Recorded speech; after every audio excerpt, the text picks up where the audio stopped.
Hello, and welcome to Horror Movies and Shit. I'm your host, Jim, and with me, as always, is. A slightly tipsy Mark. And we have a special guest today. Say hi, Joe. Hi, I'm Joe, and I'm sober. I'm not. I'm drinking for Yeah, for all Mark. three of us, I think. Yeah, Mark will take care of all three of us. Don't worry. No problem. No problem. What I you have my Diet Coke and my throat lozenges. Coffee and water here. Oh, I had my coffee already, so I'm good there. you two crazy kids. So, Mark. I'm a coffee junkie. Yeah, me too. Mark, why have you dragged us all here today? Well, basically because earlier on my favorite soccer team just won the League Cup, so I thought we'd spend an hour or so discussing that. Okay, well, stop. Let's not start the podcast off with a lie. We've never spent an hour on anything. No, we usually spend like 3 hours. Yeah. So, No, so Joe wanted to come on, and he had sort of carte blanche as far as, hey, he just wants to talk horror movies. So me being the imaginative one, I came up with the topic. Jim just sits there and just waits for me to think of things. yeah, right.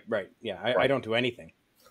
Well, if we put it in movie terms, I would be like the script writer / director, and you'd be like the head of the accounting firm. Okay. Yeah, and here I thought I did the editing and post production and all of that. Yeah, you do all the hard work. I was really wrong, huh?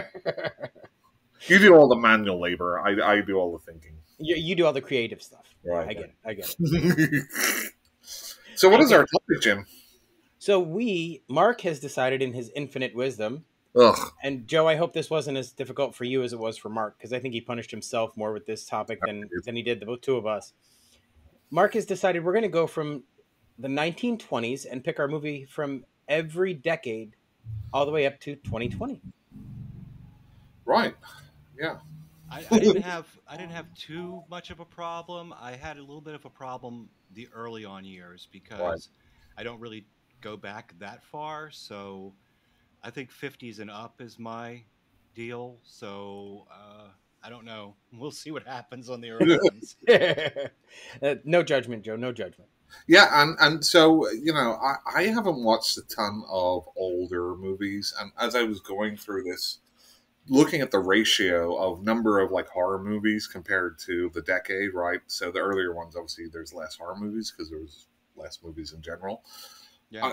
I think probably the 1940s was the decade which, with that ratio of the number of horror movies and the number of horror movies I've seen, that's probably the one that's like the biggest hole that I have.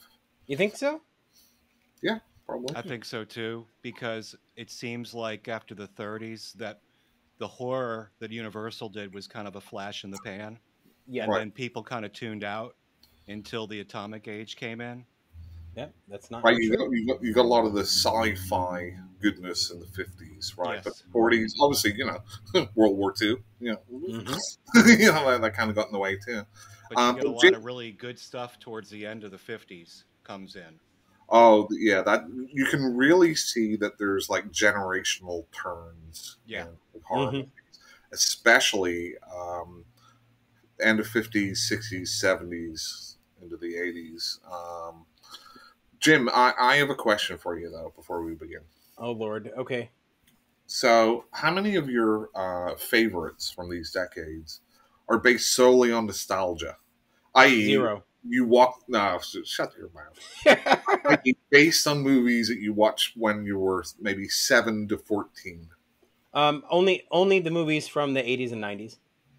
So the other ones stand on their own merits. Yes, I think they do. Yes. Okay, Jim, I want you to give us your rating of your movies. What's my scale this time? 1 to 10? Yeah, but there has to be a kitsch. What's the kitsch? No, I'm just interested because you're It so. can't hard. just be 1 to 10. No. You got to give me a kitsch. What are we doing? Skulls, ghosts. What are we doing? One to 10. Ghost rape movies. Okay. Oh, ghost rape movies? Oh, Jesus Christ. I'm never going to live that story down. You're One wrong. time, Joe, my mother let me watch a movie that I didn't understand, and Mark is going to hold it over my head for the rest of my life. So Wait, did you say ghost rape? Yes, yes. yes, Okay. yes, we did. Okay. So Jim and his mom, whenever Jim was like a little lad, they sat together and watched The Entity. And how old were you, Jim? 8? Somewhere between 9 and 11. So 10? I don't know. It's somewhere in that age range. I don't remember exactly. Yeah. So that, I think that's factored in Jim's life. Anyway, so Joe, I don't know if you have picks from like the 20s, 30s, 40s, or 50s. Do you have those, or I kind of just threw one down for the 20s. okay? But I definitely have 30s. 40s, I kind of threw one down. I've seen once. Because, Right. like you said, it's sort of a black hole. Yeah, it's But 50s, 60s, 70s, all the way up is really easy. And I tend to watch a lot of cult classic movies, so I've revisited a lot of the old stuff, so I'm pretty familiar. very cool. So why don't you kick us off with the 1920s, and Jim can give his, and if you want to talk about it, or I wrote down. As the decades went on, I've got more honorable mentions, but I have a couple that, Yeah. if you don't bring up that, I just want to Yeah, I mention. did the same thing for the later years. I put what was my top, and then I put like a runner-up. Right. Yeah, I didn't do that. For the 20s, I just kind of put down Hunchback. Okay. Was that Claude Rains? Yes. Yep. Mm-hmm. I think. Was it Claude Rains or Lon Chaney? I don't know. I should have done some research, but so, and like I said, I just kind of tossed that one. I think I've seen it once. I'm not really. I think the only silent movie I've seen all the way through is Metropolis. Okay, Fritz Lang. So It was Lon Chaney, by the way. Okay. Yeah, I mean, whenever you look back in the the early stages of cinema, it's so interesting that what they could pull off at that time too, though. Yeah, and the one thing I do like about these silent movies is that the sets were so grand. Mm-hmm. They were huge. They were huge casts. Oh yeah, I mean, sometimes it's incredible to think about how they put it all together. Yeah, and that's a little bit of looking back. Hey, those people back then were like pretty unsophisticated, but compared to nowadays, it's still amazing. Some of the movies and whatnot, especially there's a lot of like silent comedy from back then, Harold Lloyd and things like that. And so some of the things that they did with camera techniques was incredible. It was. Yeah, and the Chaplin movies where they'd be moving entire sets at one time. Mm-hmm. Okay, so Hunchback, Joe, Jim. No, you go next, Mark. I'm going last. Okay, so it's probably pretty. A lot of people would say this one, but it's Nosferatu. Oh, of course. I mean, that was the first quote unquote vampire movie, right? Well, it's funny because so they couldn't get the rights for Dracula, right? So they decided to do something a little different, but use a vampire motif. And Max Schrecken is just like amazing. He is in it, and well, wasn't there a lawsuit too? It got buried for a while, didn't it? Yeah, I think so. Yeah, I think Bram Stoker did actually. His estate did actually sue the makers, and then they wound up having to bury the entire movie for a long time. Bury it. They put a stake in his heart. Yeah. But Nosferatu, yeah, I mean, I do, it's just so iconic, and you look at even Salem's Lot. The influencers are still here today from it. My kind of other one I wanted to mention was Haxan. I don't know if you've seen Haxan. Why do you have to steal my thunder, Mark? Okay, well, I'll let you talk about it. No, it's fine. Go ahead and talk about it. But this is the movie I picked, was Haxan. It's such a weird, pseudo-documentary, I guess. Kind of. So I think technically, if you look it up, they call it a horror essay film. Yeah.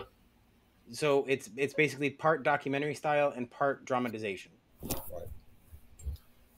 I only saw that like a few years ago. I obviously heard about it, but whenever I was watching, I'm like, wow, this is pretty transgressive, I think, for the time.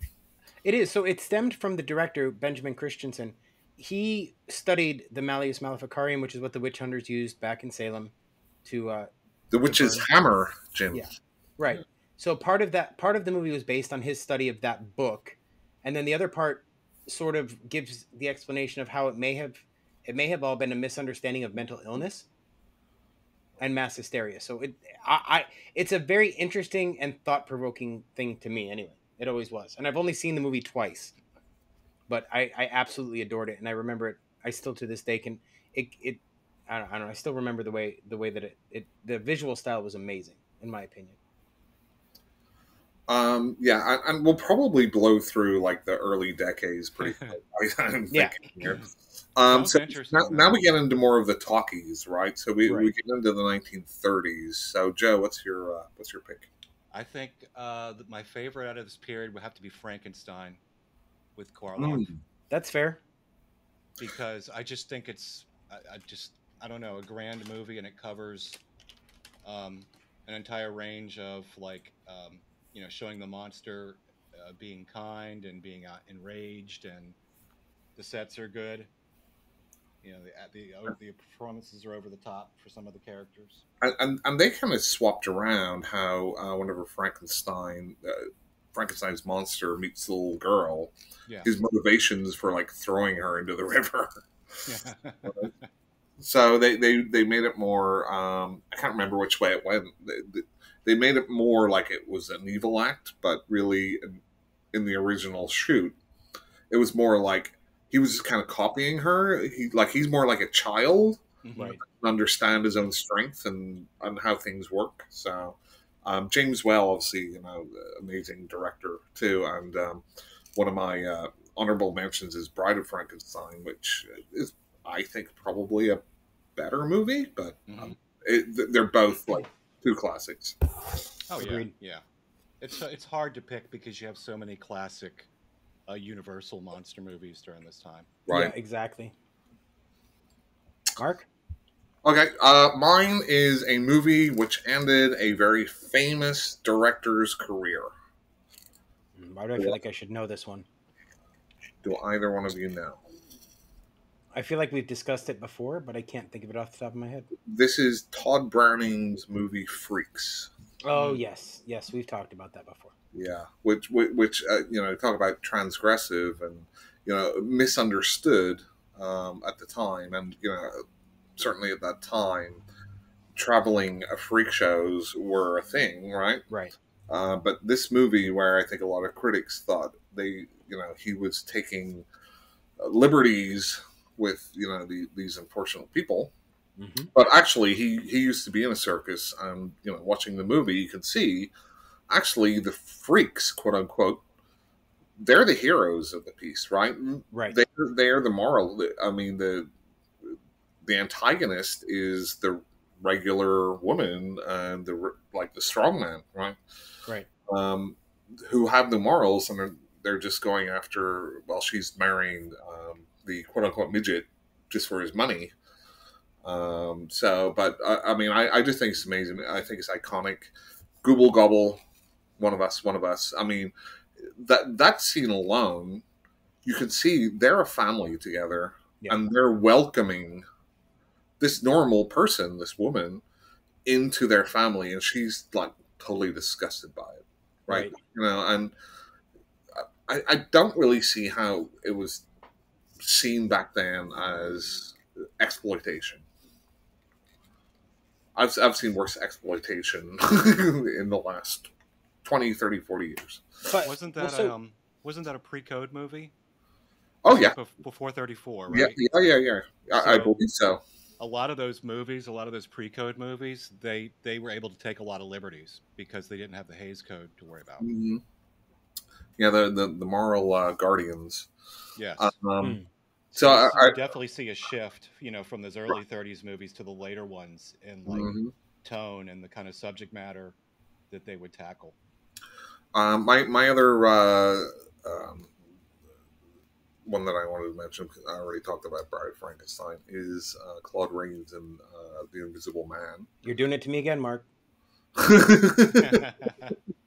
Which I mean, even just for the effects alone, were And that's exactly why I picked it. It's amazing what they were able to accomplish in this movie. It was outstanding. You know, given the time and you know when Claude Rains' character is taking off the bandages and exposing himself so that everyone can see that he's invisible. It's just it was outstanding. So whenever we get to the next round, Jim, you can go first, so I don't. I don't think you're going to ruin this for the 40s. I promise. You never know. And again, the 40s. It's such a weird decade for. It is, and my choice is probably quite odd. I do have a question for you, Mark. Mm-hmm. So, The Invisible Man was made in 1933, right? Sure. So, when it was pitched to Universal, they wanted to make it as a follow-up to Dracula. What movie did they choose to make instead? In the 30s. Mm-hmm. Cat People? No. Frankenstein. Oh, okay. They originally they wanted to try and get The Invisible Man made before Frankenstein, but Universal said no, we're going to do Frankenstein first. That's a good little piece of trivia there, Jim. Mm-hmm. I'm proud of you. Okay, we will move on to the 40s then. Again, I think we'll probably have more meat as the decades go on. Yeah. So, Jeff. Who, me? Yeah, you.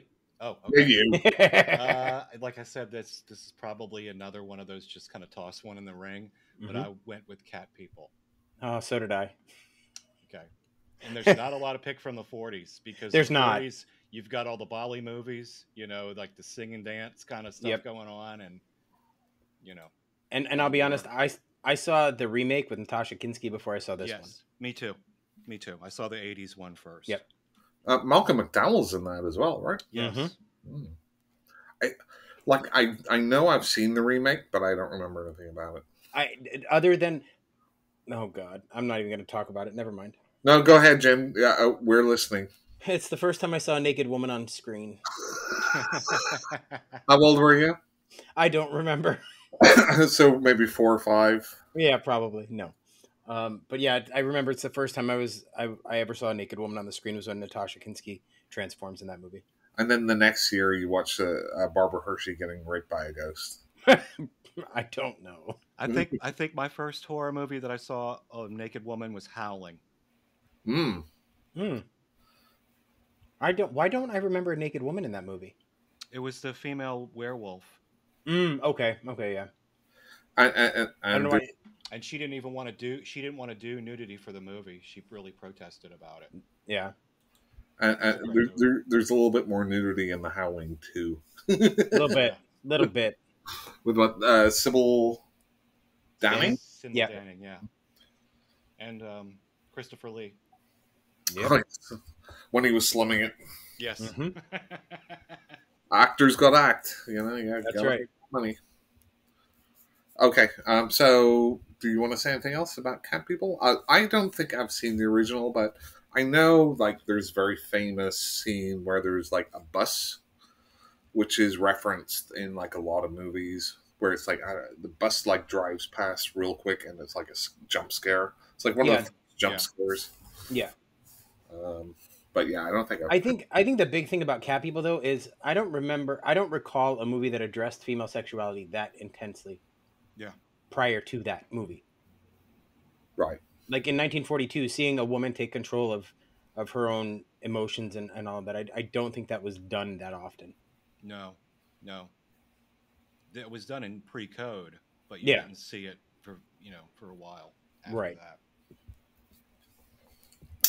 that. So for mine in the 1940s is a movie where really the antagonist, I think there's a lot of sympathy for him. It's the Wolfman.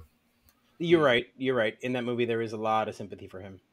Yeah. I mean, the downside of the Wolfman, which is like he strangles people. Yeah. I'm like, I mean, you're a wolf. Like I'm like, is that what wolves do in the wild? They they come their prey? Like no. But again, it's a beautifully shot. You know, you got those foggy scenes. hmm Again, oh, what's the name of the actor? It was a Wolfman. Was it one? Claude Rains. Claude Rains, right? Yeah, Was it Claude Rains? Yes. I think so. And he was good in that too.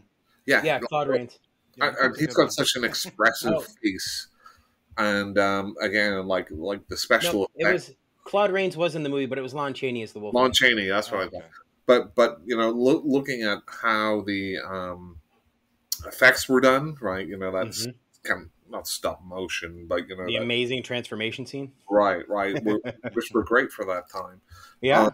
Looking back, we started to get kind of some of these comedic movies like Abbott and Costello Meet Frankenstein, and the Abbott and Costello would go on and do multiple of these ones. So again, I don't really have much more from the 40s. I really need to go back and sort some of these ones out. We might have a disagreement on my pick for the 50s there, Mark. Ooh, yeah. So the 50s is where I've got more, additional movies, which could have been my number one. But Joe, do you want to tell us your top 1950s pick? Yes. This is an iconic classic telling of Dracula Mm. by Hammer. Horror of Dracula, 1958. Okay. Have y'all ever seen that? I don't think I have. It That's- is Christopher Lee and Peter Cushing. Okay. That's the original one, right? That's the first Dracula movie that Hammer Horror did, Right. with a great director named Terrence Fisher. Yep. And then you also had Michael Gough in it, and he played Alfred in Tim Burton's Batman movies. Mm-hmm. Is it Go or Goff? It may be Gough. Yeah. Now that is a classic, and you know, whenever you look at iconic Draculas, Christopher Lee, because I grew up watching Hammer horror movies. Yeah, me too. I will. Christopher Lee is always going to be my favorite Dracula. And please, please, please, please, why has someone not done a 10-hour documentary or recreation of that man's life?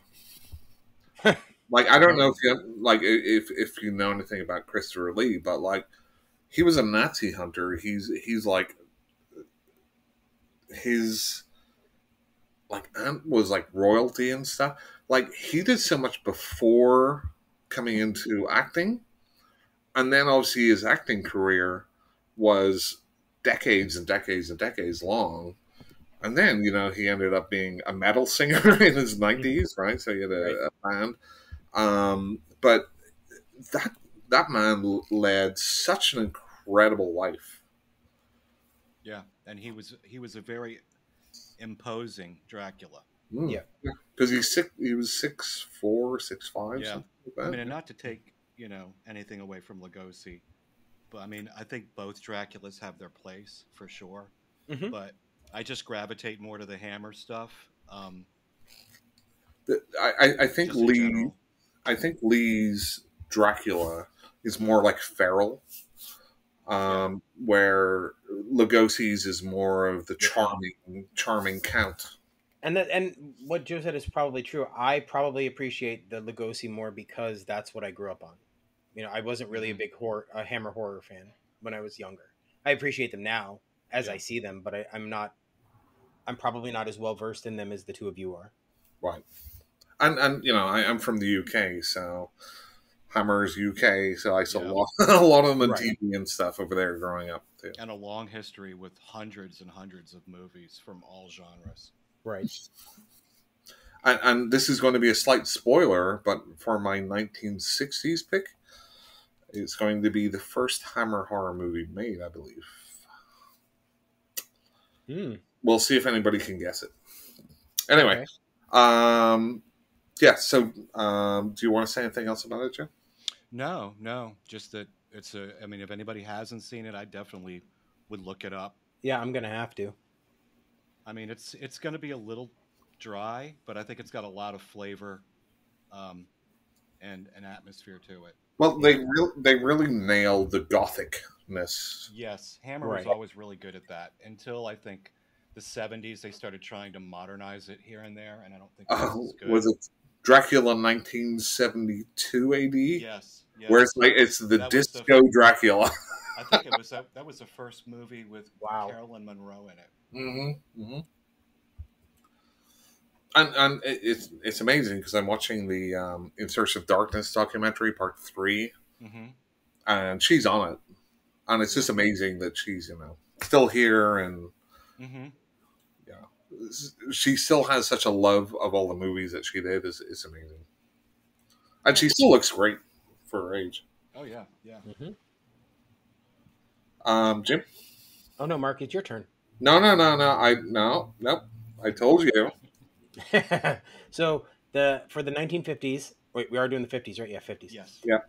So, Mark, you probably will not agree with me choosing this as my favorite horror film, but I was pretty horrified the first time I ever saw this movie because this was the first time I saw evil children.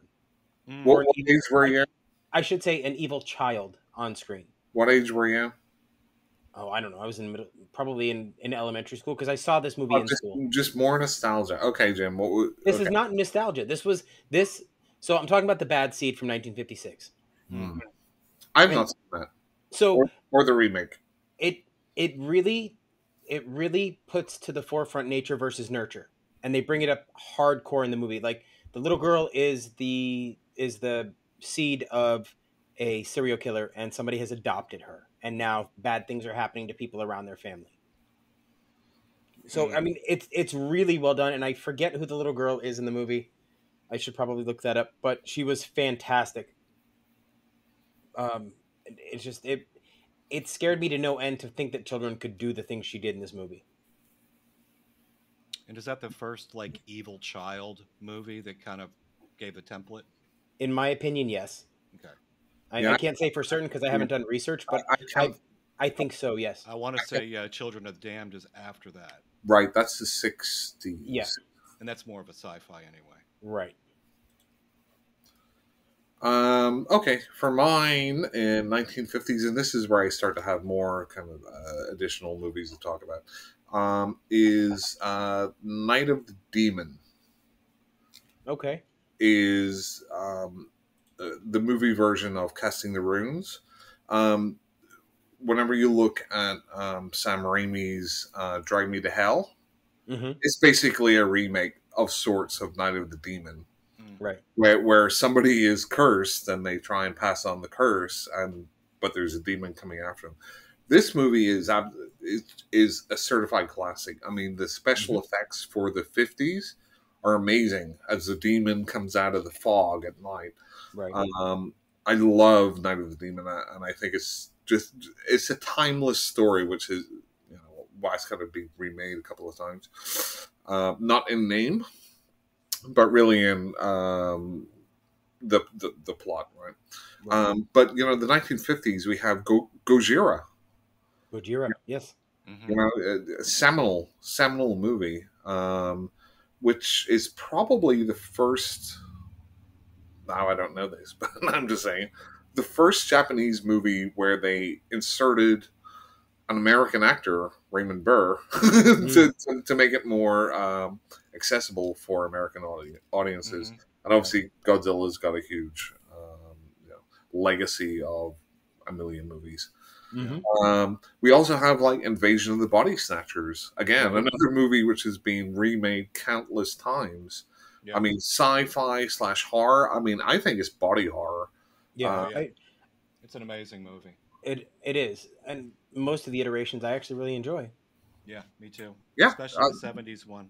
Yeah, that's classic, and the 90s one, Abel Ferreira's version is very good too. Talking about body horror, the Vincent Price classic, The Fly. Yeah. Oh yeah.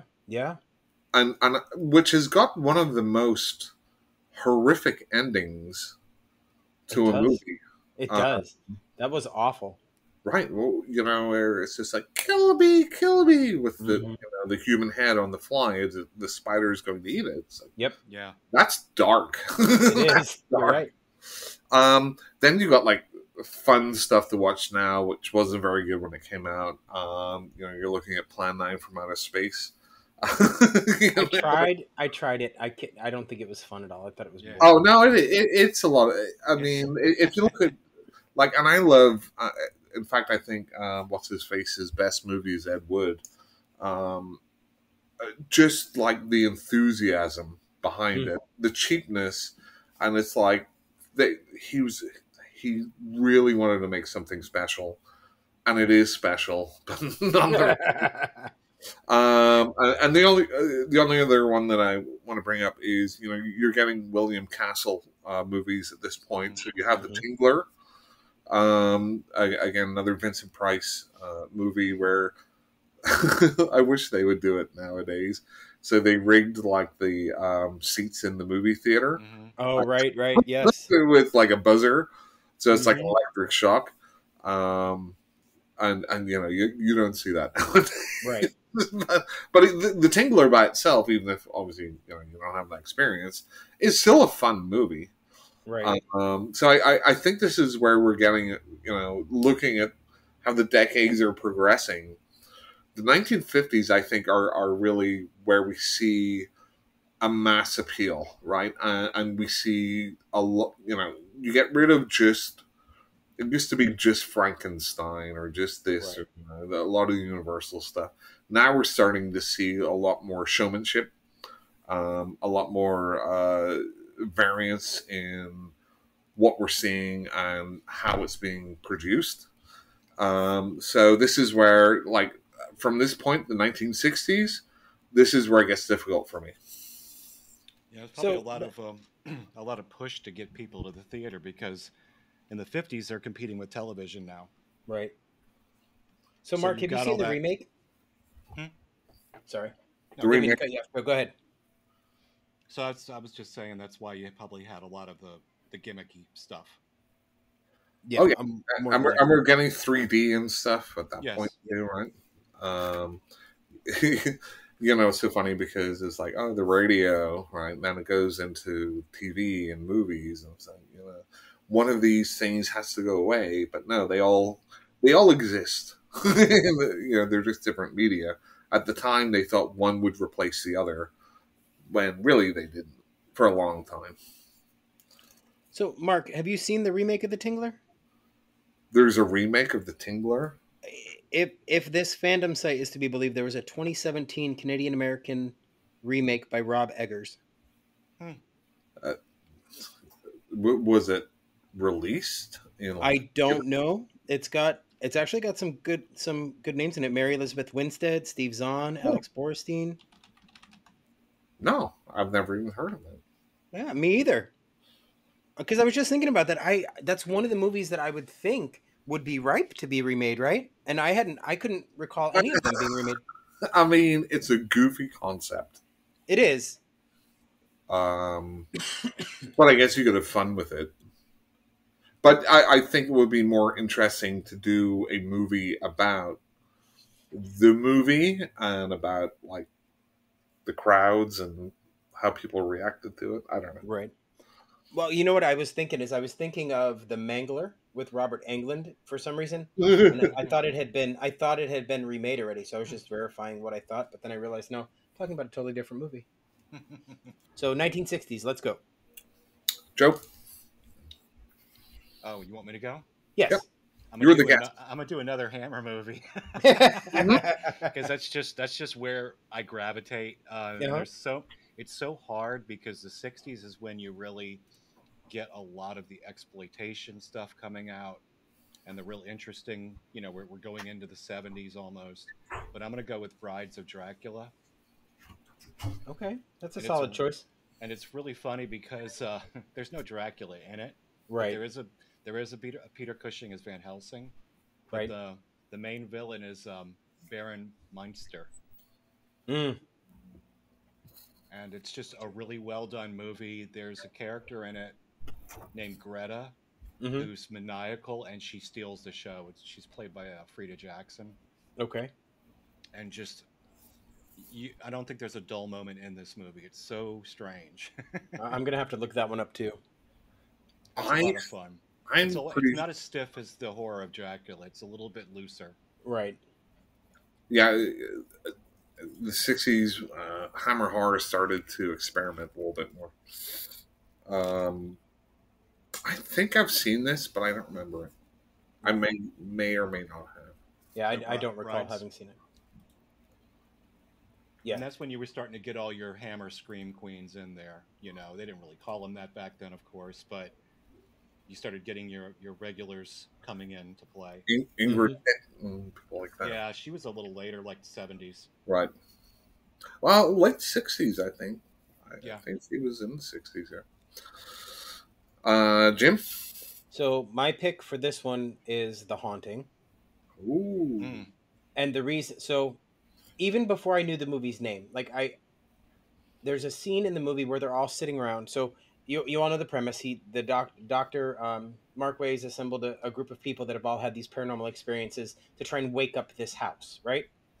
And there's a scene where they're all sitting around this giant dining room table talking about their experiences, and Nell talks about how it rained rocks on her house. And even before I knew what movie I was watching, for many, many years, I remembered that scene, but I never knew the name of the movie. Mm. And that's why I picked that movie as my favorite from that decade. I've seen the remake, which I'm not a particularly fan of because it's just the acting is so annoyingly over the top that I just can't, you know. And see, that's exactly why I love it. The remake? Yes. I love the fact that it's absolutely ridiculous and there's just nothing that they won't do in that movie. It's ridiculous. The lesbian overtones are a little more prevalent in the remake than they were in the original, but they're still there. Okay. Between Theo and Nell. So I thought that was another thing that I didn't pick up on until I rewatched the original much, much later. But I think it was quite groundbreaking on that front for its time. Oh, absolutely. Movies were starting to go in that direction. There was a lot of experimental. Mm-hmm. You know, I'm just saying in terms of what was between pre-code, or right after pre-code until the '60s is when they really started going. Hey, because we have to take risks to get people to watch our movies. Right. So, I mean, this Robert Wise directed movie is, to me, one of the tentpole haunted house movies. Mm-hmm. I mean, when you look at it, there's it's so much about almost the sound design rather than what's on the screen. Yep. I mean, one of the big takeaways is just that banging, right? The banging on the door. Yeah. It's like, you know, wow, that's super creepy. And obviously, even people like Stephen King kind of stole the story for Rose Red. Yeah, exactly. You know, books, right? I mean, yep. that's in it. So I think it's a seminal horror movie from the 1960s, and it's on my list, but it's not my number one pick. That's fair. So my number one is a movie which. Oh, come on. Keep us in suspense. Give us a little tease. Give us your honorable mentions. Which I think is a little... It's underseen rather than underappreciated. I think people that have watched it really dig it. And this is Quatermass in the Pit. Oh, yes. We've talked about this, and I've not seen it. Also known as, I think, 60 Million Miles to Earth. I think that was like the U.S. It was written by Nigel Neal, who also wrote like Halloween 3 and a number of other Quatermass movies. And there was another Hammer movie, right? Yes. Okay, I wasn't sure if it was Hammer or Amicus. Yeah, no, this was Hammer, and this was one which I think melds science fiction and horror perfectly, right? So you have aliens involved, but you're also talking about ghosts. And there's an explanation between why, and there's discussions about human evolution. Where did we come from? Right.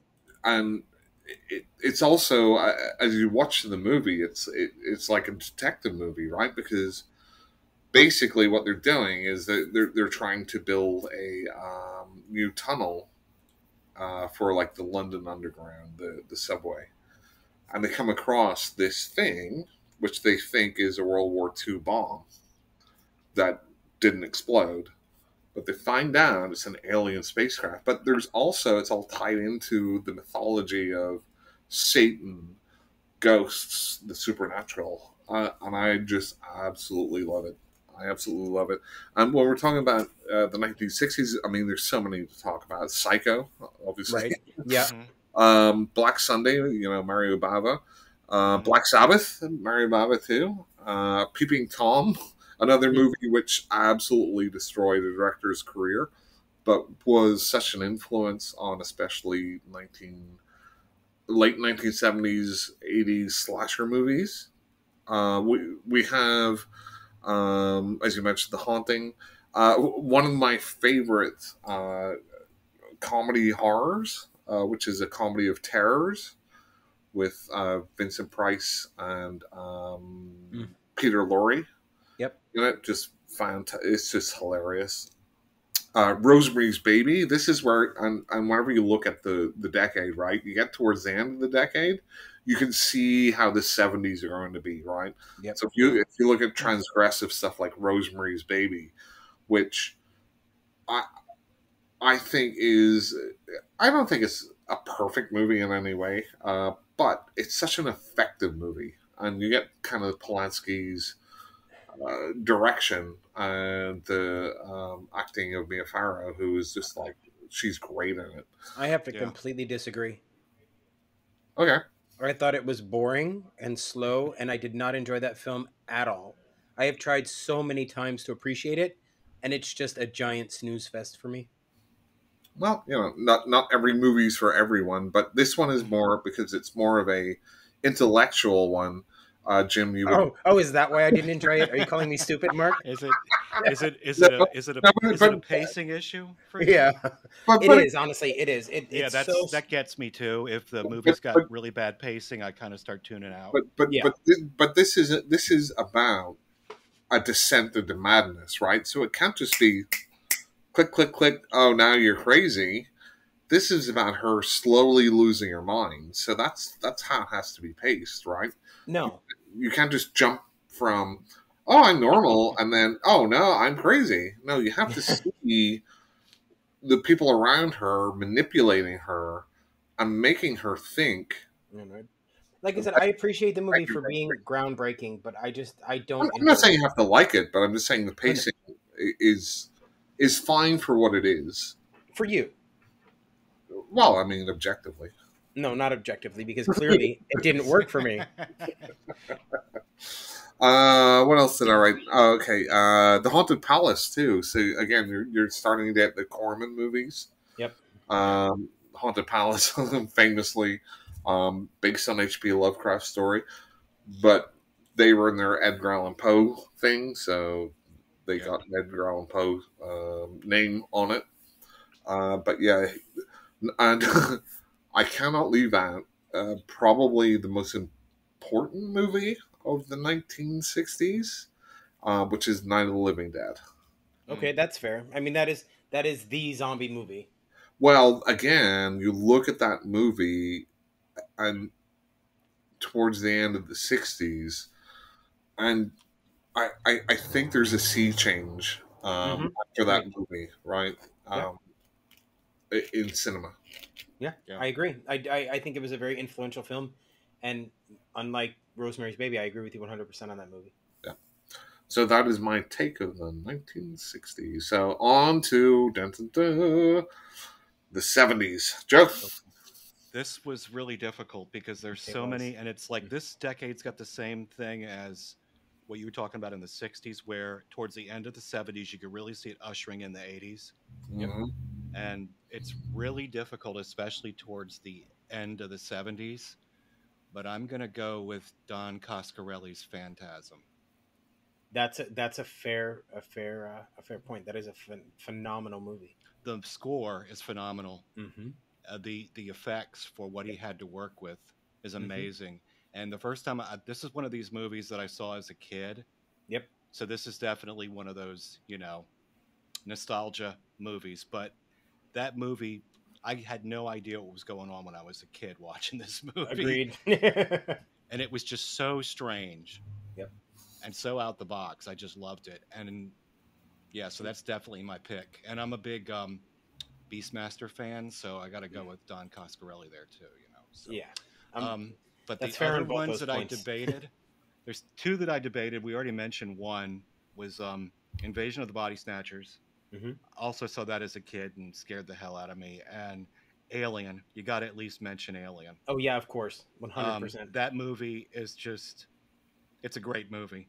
Yep. And this is at a time when critics didn't like any horror movies. Yep. So that's what I'm going with this Phantasm. I can get on board with that. What about you, Mark? Okay, I just want to talk about Phantasm for a minute. Don Coscarelli, who was just basically a kid at the time, right? Made it on a shoestring budget, Mm-hmm. but so full of imagination. Yep. Mm-hmm. And when people talk about like favorite franchises, I think the Phantasm franchise is the best, just because I love every movie in that franchise for different know how- reasons. I don't know how you could say that about Ravager, sir. I don't. Okay. So I'd say the first three I I can get on board Yeah. with. Yeah, I agree. Well, I really, really, really want to have this conversation because Okay. I hear people say that all the time. So, why is Ravager any different than, say, the previous two? Because there seemed, in my opinion, there was a distinct lack of quality in the script. Bullshit. No, Bullshit. that's your opinion. No, it's not opinion. It is opinion. It's not. All of this is subjective, sir. So, hang on. Hang on. So, you're telling me, like Phantasm Oblivion. I never said I liked Oblivion either. Well, no, you pointed out Ravager. Of course I did, because it was the latest installment, and it was terrible. But you think Oblivion was terrible, too. Of course I do. Okay, then what the fuck are you talking about? My point is, if you like the series in general, I don't see why people pick out Ravager as being terrible, because it has the same flaws as basically all of the other ones. I see. I dropped out after the second Phantasm, if I'm being honest, Okay, so because see, it just got Joe, it got Joe, too far fetched for me. See what it got too far fetched. The Yeah. first one was First one was effective. I thought Angus Scrimm was a great antagonist in that film when he was hunting Michael, right? I love every one of those movies for maybe different reasons, but I think they're consistent in their weirdness. Terribleness. That's fair. I mean, it's one of those movies you're either going to love it or you're going to hate it, right? And you're going to be all in or you're not going to be. Just Well, like yeah. with the Nightmare on Elm Street I- franchise or the Friday the 13th franchise. Yeah. With any franchise, you're either all in or you're not. Well, no. I can like some movies in a franchise and not other movies. Right, which is what I have for Phantasm. Right, but you pointed out Ravager as the one that you don't like the most. That is the one I did not like the most. It's not to say that the others aren't troubled, but that one was the worst in my opinion. So why is it worse than Oblivion? I tried to tell you, but you didn't want to hear it. No. Well, tell me again. Because the script lacked quality, the special effects were worse than the shoestring budget from the 70s. They weren't. That's your opinion, sir. Mm-mm. Yes, sir. Nope. Objective. Yes. It is not objective. It It is can't be objective if you're the only one that thinks that, sir. I would sit here and do and pull apart different clips from the movies, and you would say they're all terrible. Yes, I would. I know. So But anyway, anyway, can we move on, please? do you have anything to say? Sorry, I get a little spicy around Phantasm Ravager. He does. We've done this dance before. I think it's a perfectly acceptable entry Piece of into shit. this franchise, which I think. I think as far as movie series that I like, that I can watch almost all of them. Well, there's a couple of them. One would be Tremors. I Okay, think they're pretty enjoyable for the they most are. part, almost all of them. And I happen to like all the Friday the 13th movies, except for Manhattan. See, and I'm right on board up until the remake. I can handle all of them until the remake. Yeah, the remakes. I think it was different. I don't. That's not one I would rewatch, but Yeah. it was all right. You know, they tried to do something different Yeah, with it. I thought the remake was actually pretty good. Yeah, they tried to do I, something. They made him Then fast don't and no, lean. wait. No, Mark, if you think that movie is pretty good, then yeah, you don't get to have an opinion anymore. You didn't like the over the top sex scene in that movie? No, the only thing that really bothered me about the movie was Jason taking a prisoner. here, Yeah, here's the That they thing. made him bothered more of me. a survivalist, If, more of if, a That lean bothered trapper. me. Yeah, that bothered me more than anything else in the movie. if Jim had watched the Friday the 13th remake when he was 8 with his mom, he would tell you it's the best movie ever made. Probably. I'll also throw in Final Destination. I think that franchise as being legitimately good all the way through. Yeah, it's a lot of fun. I think I agree. just got exhausted on that premise. I mean, I liked the first three, and then I Yeah. just kind of got, But It was just that's almost all of them. Towards the end, they sort of are just like exhausting it. You know, Jason in space, and And what else see, can we do? I freaking love Jason X. I do too. Don't get me started. I do It is too. ridiculous. It is ridiculous and over the top and so wonderful because they just go for it. How about Leprechaun 4? That was also in space. It was. And that was great too. I own all 9 of the Leprechaun movies, including the remake. Okay. So The, I'm on board for all the of them. remake is absolute dog shit. It is not. They did something different, and I thought it was pretty Hang well on, done. is that the one with Hornswoggle, the Hor- WWE wrestler? I think so. I haven't seen it. And you think that's good, Jim? Yeah, I thought it was good. So what was good about it? I like the fact that they tried to make it a straight horror movie. So what did you think of the Leprechaun in it? It wasn't. In my opinion, it wasn't really. Oh wait, whoa, hang on. I'm talking about Leprechaun Origins, not the remake with where they tried to remake the first Leprechaun. Okay, I have to look this up now. Yeah, I'm talking about Leprechaun Origins. It was. It's the one where the leprechaun doesn't say anything and just wanders through the grass, right? Well, there's not just one leprechaun Oh, I haven't seen this one. Christ.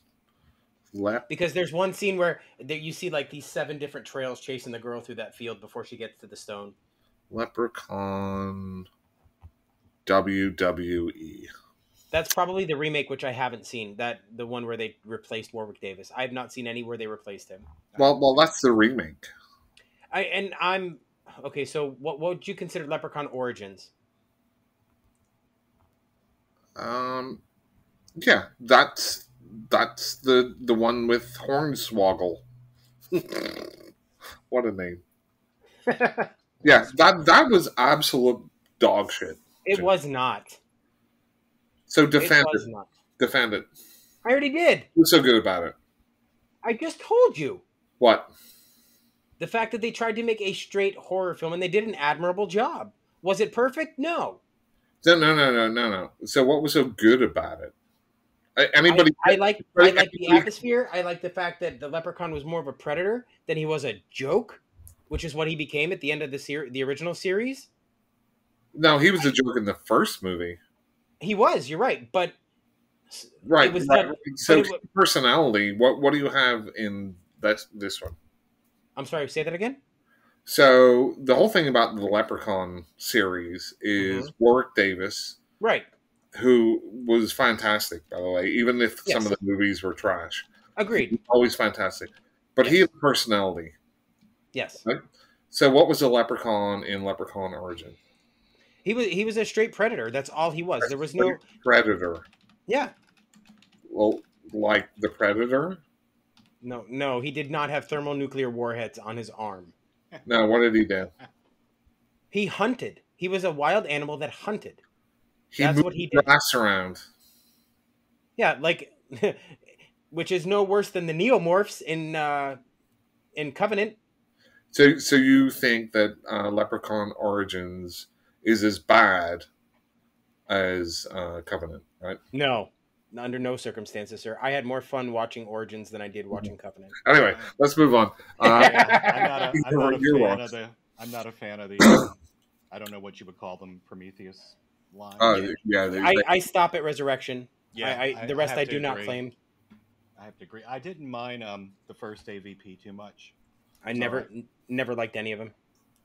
but So Jim doesn't like movies he hasn't seen, Joe, by the way. No, I have specifically avoided the AVP because I tried the first one and it was garbage. But no. But you say you hate a movie you haven't watched. So yes, I do. Joe, do you hate any movies you haven't watched? I don't know. I Yeah, just exactly. don't watch them. Like I don't think That's I have an opinion. that's the correct normal answer. So let me ask you, Joe, if there's a movie series that you watch and you give the first one a shot, right? And you think it is absolute garbage, are you going to enjoy the rest of them in that series? I'm not going to go down that path. Exactly, Mark. Thank you very much. But hang on. Will you say, hey, the sequel to the movie that I didn't like and I haven't watched is awful? Well, no, not Well, no, specifically, yeah, but I wouldn't engage with it though because I just wouldn't. You know, if it's like it's a subject matter that I don't care about or a direction I don't care about, then I'm gonna be like, y'all can watch it. You know. Mark gets very saucy when I tell him I hate AVP. I hate the entire series. No. I just find it funny that Jim hates movies he's never. I don't like that they made it PG. I think they kind of missed the ball, but I think there's some elements in it that are watchable. But I mean, do I own that movie? No. Right. Jim, let me put it like this. What would you think if I said I absolutely loved a movie I haven't seen? Good for you. You think that's normal? It wouldn't matter what I think. It's what No. you think. I'm Your just opinion. asking your opinion. I'm just asking your opinion on my opinion of a movie I haven't watched. That I told you, Jim, I think it's amazing. I haven't seen it though, but it's amazing. Well, then how would you know? Well, how would you know that you hate a movie? Because the premise is stupid. Do you see what I'm doing here? I do. It's because the premise is stupid. Did we get your 70s movie? We did not. Jim? No. We haven't even got past the 70s yet. All right. Let's get going here before I tell Jim some more. So for the 1970s, obviously my number one pick is the Possession movie. Exorcist? Yes, 100%. That's a good pick. It's hard. The 70s is really hard. It was really hard because I was really torn between that and Halloween, but The Exorcist always wins out. God, Halloween's so good. It is. But Mark, we've talked about this honorable mention that I have one time before. There's a movie that I saw on TV. I don't remember how or why I saw it, but it has always stayed with me because there's a scene in an attic where they see this glowing thing, and when you capture it, it makes you immortal. You know what I'm talking about, Mark? No. The Asphyx. Oh. Hang on. That's not the Asphyx, is it? Yeah. With Robert Powell in it? I think so. But that's about him trying to capture, like, the essence of death, right? Yeah, right. And it makes you immortal. I haven't seen But it was in an attic? I don't remember that part. No, I'm saying there was one scene in an attic where one of the characters sees this glowing orb thing is what he's trying to capture. Right. Okay. And that particular scene has always been cemented in my mind since I saw this movie, and I have no idea where I saw it or how old I was, but I've never forgotten that scene. Yeah, that's a good movie. Yep. It's one of those fun kind of like weird type of almost experimental. And you know what? It's funny because I never knew the name of the movie until I got onto Google, but I always conflated it with From Beyond for some reason, and I don't know why. I think it was just the cover art. That's a great movie. I like most stuff by Stuart Gordon. Yeah. In fact, I think From Beyond is a better movie than Reanimator. I agree, but I like Reanimator. Oh, I like all three of those. I think there was 3, maybe 4. Yeah, and then you got Dagon and all that kind of stuff. Castle Freak. Yeah. Um, Yeah, you're getting to a lot of like Full Moon territory too, Mhm. which is great Charles, because I have a bunch of I have like a collection of Full Moon stuff. yeah, Charles Band's a legend. Right. Okay. Your turn, Mark. Okay. So, Jim, what is my favorite 1970s movie? Oh, why would you ask me this? Because it's obvious. Oh, it's gonna be Jaws. Yes. Nice. Jaws, I think, is a perfect. A Yeah, perfect I movie. I agree. I, there's not too much more to say. Everybody's seen Jaws. Everybody knows Jaws. I don't know if there's many people that have seen it that don't like it, but I'm sure there are probably Yeah, some. Ray still refuses to watch it with me anytime it comes on TV Why? because it scared him so bad he never went back to the beach. Right. Oh, you should show him Blood Beach, Yeah. Oh, I have that on DVD. and then he I would. saw that. Oh my He god! wanted to go, You don't, Mark. You don't want to know how old I was when I saw that movie. oh God. I think I was in. I might have not. I think I was in kindergarten or first grade. And John Saxon. we went to my mother's. We went to a neighbor's house, and we were watching it on TV with their family too. So, Joe, just to let you know that this podcast is half our movies and half Jim's like childhood. So, And then you after Jaws, you had a bunch of terror at the beach style movies that came What? out, like Our Piranha. fir- Piranha first was another episode, good Mark. movie.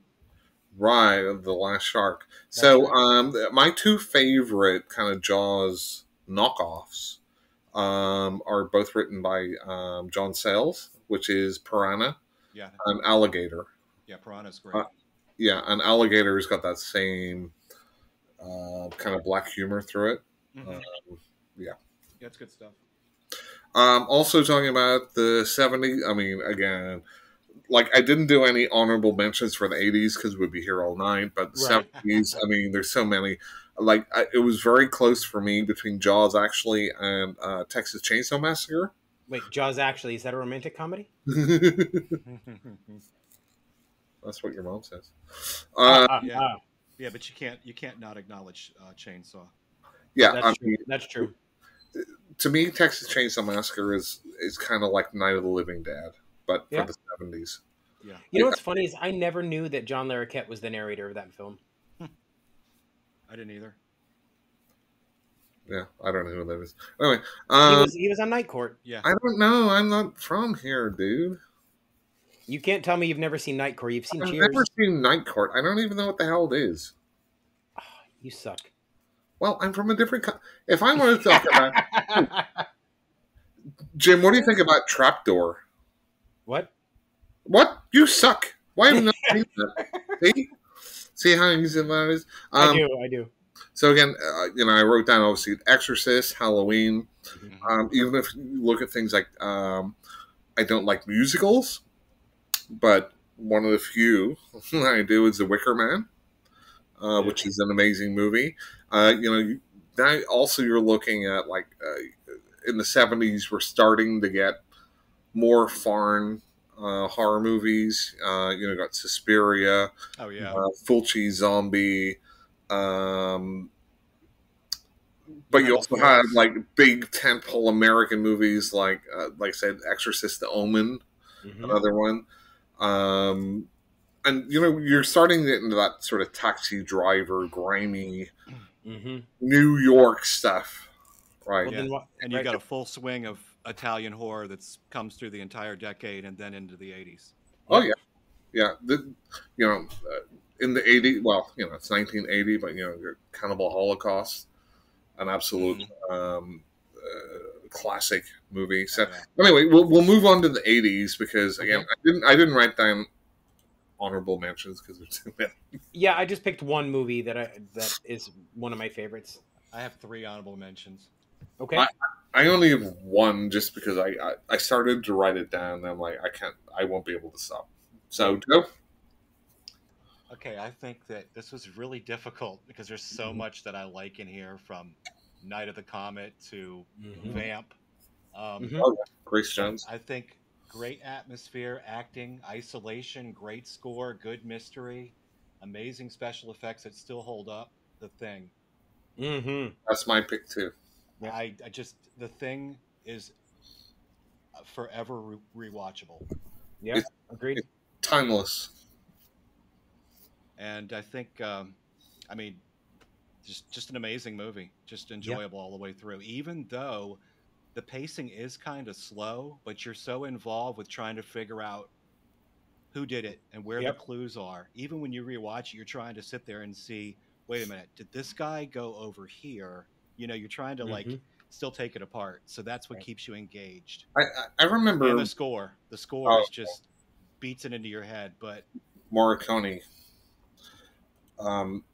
I remember watching this like multiple times in the 80s, but every time I would rewatch it, when they get to like the blood test scene, mm-hmm. I could never remember who it was. yeah, yeah, And it's one of those movies where I bought the VHS, I bought the DVD, I bought, the Blu-ray, the 4K, and I'll probably continue to buy it on, additional.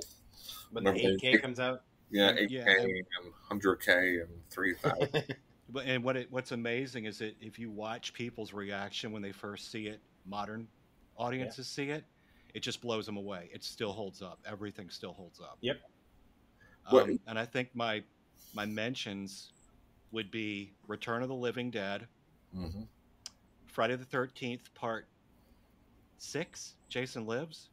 Okay. I thought was just great because of its meta quality, and the first Child's Play. I gotta give it to Chucky. Yep, that's true. So that I was a like great that Chucky. I like the entire series except for the one like Part 3 where he was at military school. Yeah, that was kind of stupid. But the rest of it is great. So what about the TV show? I've seen the first season. I liked it, but it's a little slow. It is, and the second season's okay. I've watched a few episodes so far. Yeah, it's not. They could have done far worse, I think. They could have. It is fun because Jennifer Tilly and Fiona Dorff are back for season 2. But I think they I think that cash grab on the remake was not a good idea. But so I would have liked to see that story, but not with Child's Play attached to it. Right, do it like Megan. Yeah, I thought that would have been much better because the movie itself wasn't terrible. The remake itself wasn't terrible, but the fact that they tried to attach it to Chucky was a problem. Yeah, that kind of stung me. I watched like half of it and I was like, I can't, because I'm such a Chucky fan. I've got Chucky stuff all over the apartment. So yeah, but yeah, The Thing, I just had to give it to The Thing because even though I love Chucky, The Thing's just such a good movie. Mark, so that's where I'm at. Yes, you got awfully quiet. I was just listening. So Child's Play. I think the series is okay. I prefer like the more recent ones, like Cult. Yeah, Cult's great. Yeah, Cult was good. And obviously I met Brad Dourif and Alex Winter, super nice people. But I always think with doll horror, just fucking kick that shit. Just punt it. I was waiting for him to bring this up. Anyway, so again, the Thing was my pick for the 80s too. Mm-hmm. I mean, I could have picked multiple John Carpenter movies. John Carpenter, I think, was untouchable in the 80s for most of his movies. Even Christine was amazing. Yep. I'm not a big fan of Christine because... Really? Yeah, just because the concept... like, you either buy into that concept or you don't. I never really did. So, yeah. But you had to do that with Chucky, too, because it's the whole voodoo in a doll thing. Oh, it's the same with any kind of horror movie where there's, like, supernatural elements. You either kind of buy into it, or if it's a high concept, you buy into it or you don't. I just didn't. I do like the guy that's, I don't remember his name, that's the lead character, who was also in Jaws 2. I like him. I like him as an actor. But it just never really connected with me. I didn't. The only other one I wanted to bring up from the 80s, because I didn't want to go down that road, was Evil Dead 2, which I think is most quintessential 80s movie. It's fast paced, it's fun, Yep. it's low budget, it's just got everything going for it. And it was very close to the thing, but just because maybe it's more of a horror comedy, and like Return of the Living Dead is my favorite zombie movie, Right. and it's a horror comedy too. But the thing it's just elevated from everything else, I think. Right. Yep. So, my pick is really off the wall. So, Mark, I'll describe the movie to you. You let me know if you Yep. know what movie it is. Yeah. So, a young girl has to spend the night in a what? The Entity. No. A young girl has a challenge in front of her where she has to spend the night in a mausoleum. Oh, yeah, that's that movie which I haven't seen.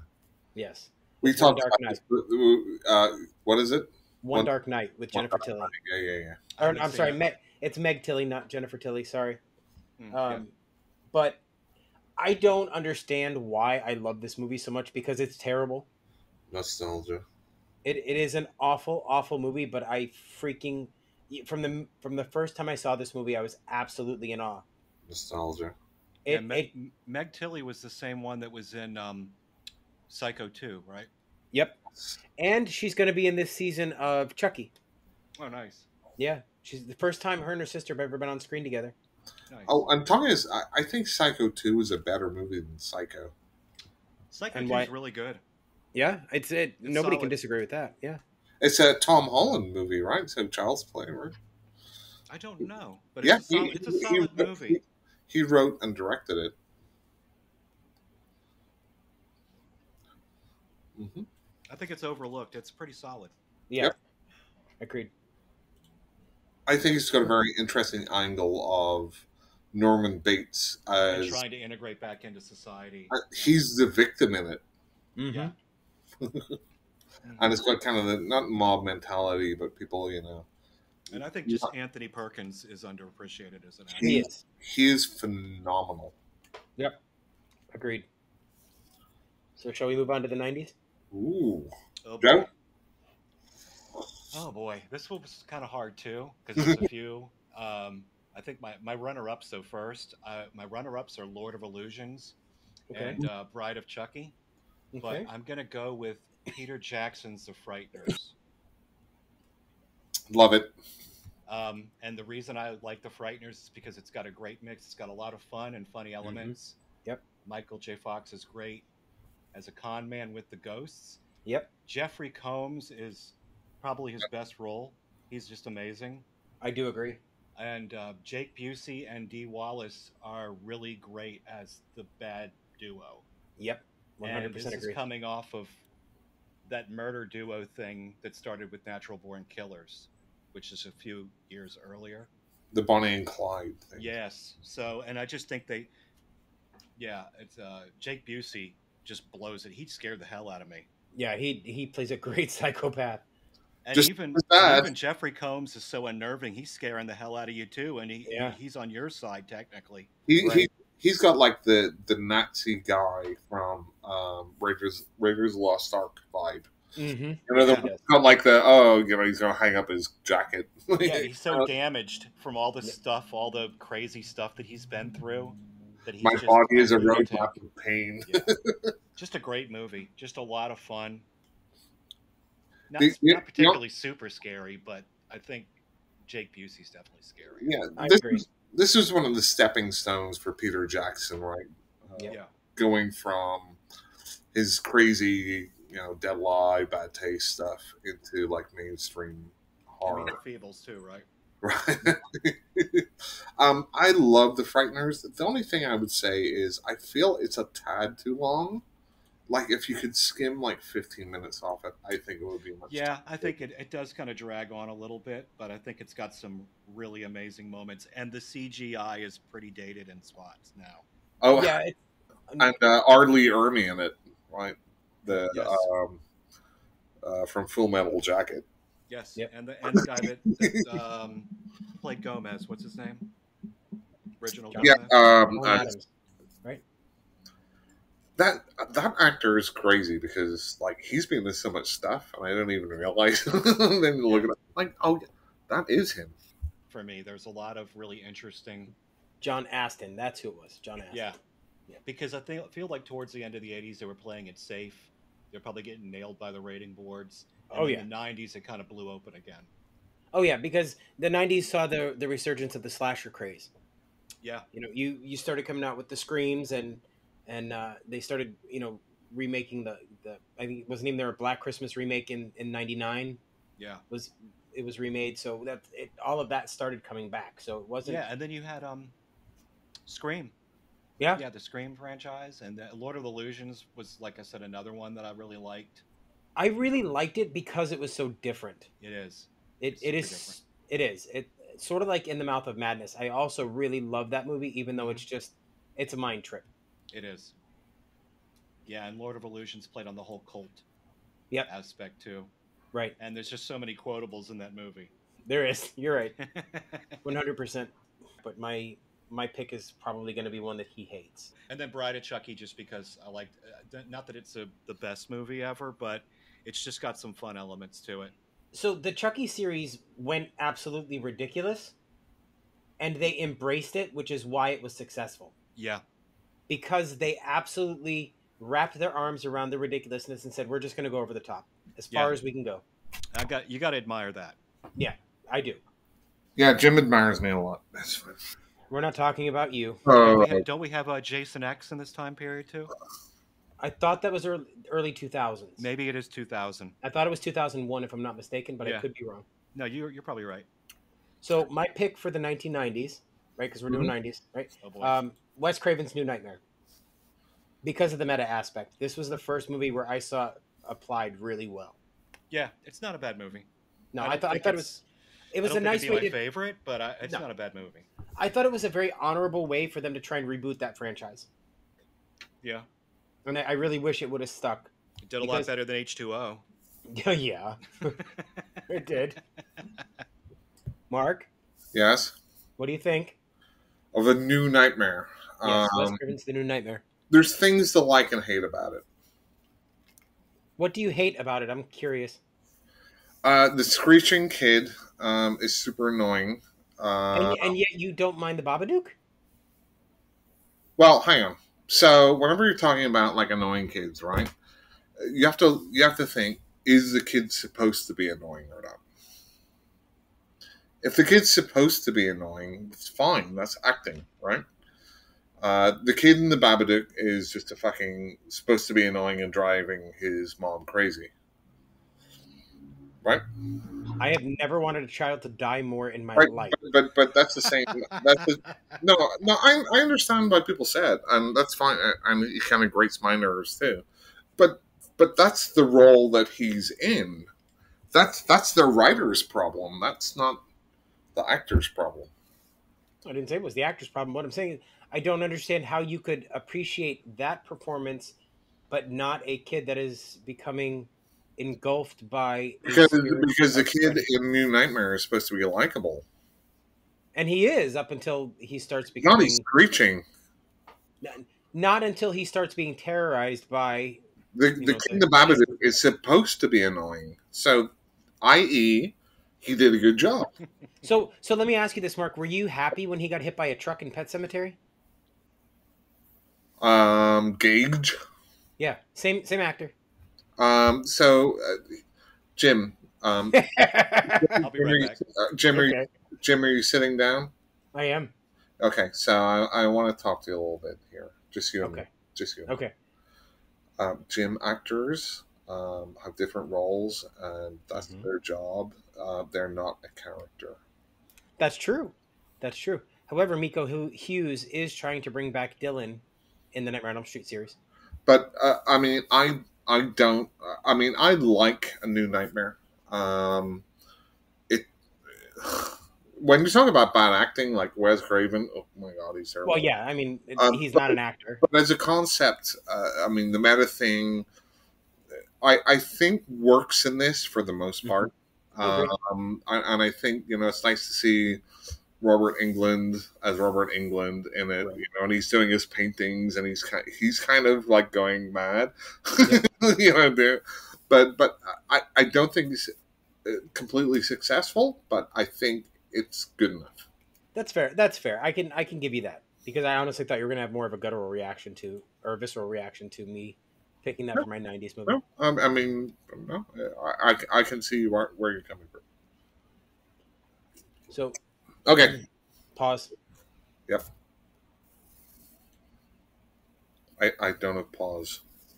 I have fingers. Ah. Button. Oh. Who's your favorite vampire, Mark? Hang on. Are we still recording or what are we doing? No, we're not recording. I'm just asking you a question. Oh, you just said pause. I did. We're not recording right now because Joe took a break. So before we jump into the 2000s. Who's my favorite vampire? You mean Mhm. character or actor? I guess it would be character.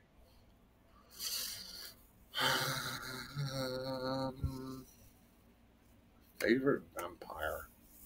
Mine is the one from Sesame Street. The vamp. Button.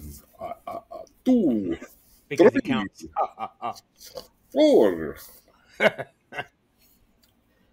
was a dad joke. That was just a dad joke, Mark. It was a bad setup to a dad joke. It's probably the guy from Twilight.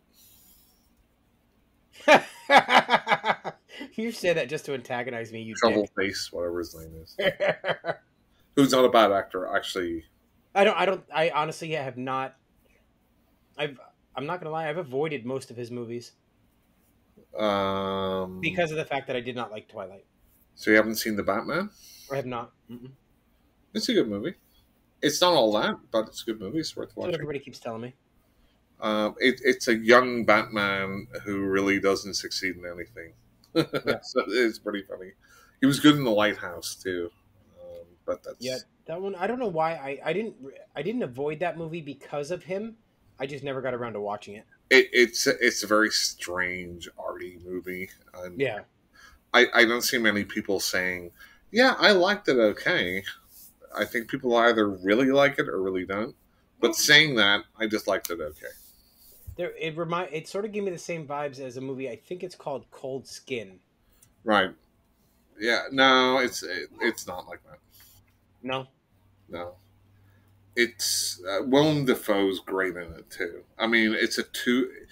It almost you could see it as a stage play, although it wasn't. Um, Yeah, that's the one. that's great. 2017 Cold Skin. That was a pretty good film. Back. I don't know. Welcome back. Thanks. What y'all talking about? I did a terrible dad joke about a vampire, Uh-oh. and then we got onto Robert Pattinson. Oh boy. Yeah, enough said about that. I'm not a big fan of that stuff. Yes. If y'all talking about Twilight, I'm not. Yeah, He- no, we I'm don't. there for it. He's a good actor, though. Yeah. I I- just I- like Twilight to make fun of it. So that's If about you- the only reason I watch it is to be like, I'm Team Jacob, you know. We call it Breaking Wind. It's the same as Kristen Stewart, right? I didn't see her in anything apart from Underwater, and I thought she was great in it. So I I heard thought- it was good. I never saw it. Yeah. I thought she was great in The Messengers, but after that, I never saw her with any facial expression ever. It's always the same, and I hated Underwater. yeah, The Messengers, that's a different one than The Messenger with Christy. yeah, I know what you're Yeah, talking about from the early 2000s. Yeah, it's. I'm It's a talking about different the Messenger. Okay. Yeah, this is The Messengers where her family moves out to a farm that is haunted. And it's actually a really, really well done movie. She plays like the older teenage daughter. Mm. She does a really good job in it. Yeah, she seems like, you know, a decent enough person.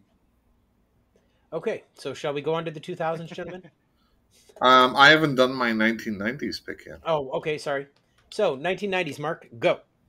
Okay, so I wanted to have at least one foreign movie on here, and I think the 90s, with 80s, VHS, etc., you had, more access. But I think in the 90s we really started to have more and more foreign horror movies. But 1990s, my favorite is Ringu. Okay, that's fair. That's a great film. That's I a good mean, movie. the J horror stuff really started happening mid 90s. Yeah. And Ringo, I think, was to me, it's just such a great movie. It's such a influential movie too. Um, so I wanted to put something that's a little bit different on there. Whenever we're talking about the 90s, I mean, you talk about things like Candyman, right? Yeah. Dead Alive, talking about Peter Jackson. That was a great film. Blair Witch Project, which was almost my number one pick, but I want to do something a little bit different. Okay. Silence of the Lambs. That's a great movie. It is a great movie. The only horror movie, quote unquote, to It win. still holds up. Still holds up. Still watchable. I've heard people say it doesn't hold up. I'm like, no, it's still good. Oh no, Yeah. it's still amazing. Yep. Cemetery Man. I have not seen that one. Italian horror comedy, From Dusk Till Dawn. Yeah, it's a great movie. Well, you know my got story. I've got a titty twister shirt on. Nice. I have a story about From Dusk Till Dawn. I think Mark's heard it already, so we'll skip it for now. Probably. So yeah, so Ringo is my top pick just because it was the gateway type of movie for more foreign horror movies. A lot of prior to that has been generally European. You're looking at the Fulcis and the Argentos, etc. But J horror. Well, and it kicked off the series of American remakes too in the early 2000s. Right, and they started remaking The Grudge and Ring and all that stuff. Yeah, and I think the Ring remake was absolute dog shit. And I don't mind it, but it's probably because I saw that before I saw the original J horror version. It just didn't make any sense to me. Yeah, it's like you take a foreign country's mythology, you put it over to the U.S., and you're like, I can't figure out how to put this mythology into this movie, so we'll just ignore it. Right. Well, I mean, that's fair. My J horror movies are going to be in the 2000s. Yeah. Mm-hmm. So like the splatter gore, like a Tokyo Gore Police, Machine Gun Girl. Classic. I love stuff like that. Uh-huh. I know. I'm surprised in the 70s you didn't do Hausu, Mark. Hausu's a great movie. It was a fever dream of a movie. I did not hate that movie. Experimental. Yeah. Like that. Okay, so we're moving on to the 2000s. Joe? Slightly difficult, but I think that this movie is the ultimate love letter to Halloween season. Trick or Treat. Okay, that's fair. It was good. All the little side stories are fun, and I like how they weave together to be one big story. Yeah. And even to the point where if you go back and rewatch it, you can see characters from the other stories in the periphery of the current stories that you're watching. And it's just fun, frightening, and just a well done movie with some seriously gory parts. Agreed. I thought it was done very, very well. It's so funny that they shelved that movie for years, right? Yes. Yeah. Yes, it was like they were afraid to release it or something. But I really don't understand why. I mean, it's not like it was like I could understand if it was like super gory or had like tons of nudity or something, but it's a great movie. It is. I think it's fun and it's rewatchable. Yeah, I don't think there's anything offensive in it, and I don't know why you would sit on it and just be like, I'm not going to release this movie because, like, why? I don't get it. Right. I don't know. Maybe the kids part of it. Like, there's parts where kids get killed, and there's parts where you got the teacher, or the teacher or principal, and he's doing diabolical stuff to the kids. Yeah, but we're talking about the 2000s here. Yeah. You got a lot worse. Oh, absolutely. Absolutely. And if it wasn't Trick or Treat, I'm not sure if this fits exactly into horror, but it's got some really, I guess, visceral moments, is be Hellboy. Mm-hmm. Okay. I really like Hellboy a lot, and I like the sequel as well. What about the remake? Not a fan. I watched a little bit of it. I just couldn't. After Ron Perlman was so iconic as Hellboy, it's really hard to watch someone It, else. And I guess it isn't fair to the actor, but also Mila Jovovich is not always good in everything. So it's the writing and direction, which yeah, is a shame because it's Neil Marshall who did Dog Soldiers and Descent. yeah, And I yeah. recently watched And Dog Soldiers is amazing. Fantastic. I recently watched The Lair from him, and it was like some sort of sci-fi channel bullshit. Uh, I don't know what's happened to him, but he was such a good director, and now it's just like, what are you Probably doing? a lot of interference. I would imagine on Hellboy there was a lot of interference yeah. because Mike Manola, is it Manola? He didn't really like the Del Toro stuff, or didn't like working with Del Toro as much. So I don't know. There was interference there. Jim? Okay. Oh, my turn. We're in 2000s, right? Yep. So I only wrote down one movie, and this is probably my favorite vampire movie of all time. 30 Days of Night. Twilight. That's a No, not Twilight, asshole. yeah. That's a fantastic movie. I think it was a really ingenious idea to put them in a place where they can just go buck wild for 30 days. Yeah, I thought it it was does get a little fantastic. hokey at the end. I think It does, yeah. but it's good. It's I it's that is rewatchable. the only complaint I have is that sappy fucking ending. I Yeah. hated that part of it, but Yeah, it's a the little movie goofy. itself up until that point, fantastic, well done.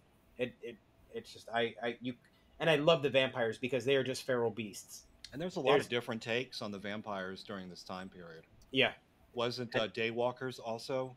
yep, That was pretty good. It was it different. was. Yep, I agree with that. I like that the vampires spoke. Was it Russian or their own language? I can't remember. I think it was their own language. Their own language. And I love some of the overhead shots. Right, so you get them like descending into the town, like, and it's like a helicopter view, right? Yeah, And then it's just got the blood splatter on the snow yep. as they're doing it. The only thing I kind of don't like about that movie is there's a portion, kind of 2/3 the way, where they're like hiding from the vampires, and they're hiding from them for like, I don't know, 2 weeks or something. Right. Like the vampires could just fucking burn the place down. Like, They could have, but you know why they didn't, Mark? because they don't like barbecue. Because it wasn't in the script. Right. It wasn't in the graphic novel. And Anyway, it does have a little of that. Doesn't have a little of that shaky cam and strobe kind of cam looking. a little bit. Yeah, little. Yeah. Mark? Okay. Was it Underworld around this time too? Oh yeah. Yeah, yep. That was pretty fun watch. It was the first one. It got to be too much. Yeah, it's real long in the tooth quick on that. Yeah. Wow, I didn't even realize I made a pun. I'm just naturally pun gifted. You're so punny, Yeah, I know. Mark. You're the punisher. Yes. Ha, Yeah. ha. So, Jim, you will know what my pick is because it's my favorite horror movie. It's gonna be Martyrs. I know. It is Pascal Louise's Martyrs, an absolute classic. I agree. You did subject me to that film, and that was a fantastic film. I'll have to see it. I have not seen this movie. Yeah, What's it about?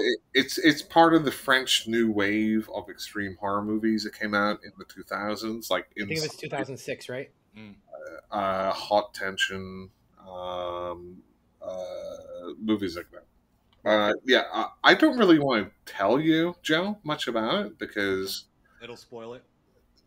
the enjoyment of the movie is not knowing where it's going. Agreed.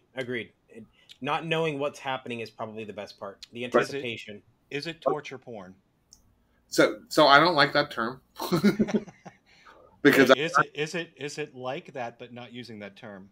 It gets there in parts. There's Okay. certain sections, but it's not.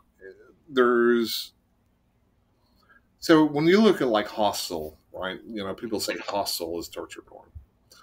Uh, it seems like, okay, the only reason why there's torture in this is because the characters on screen are torturing people because they enjoy it, right? Right. In this movie, it's integral to the storyline. What the characters go through is integral to the storyline.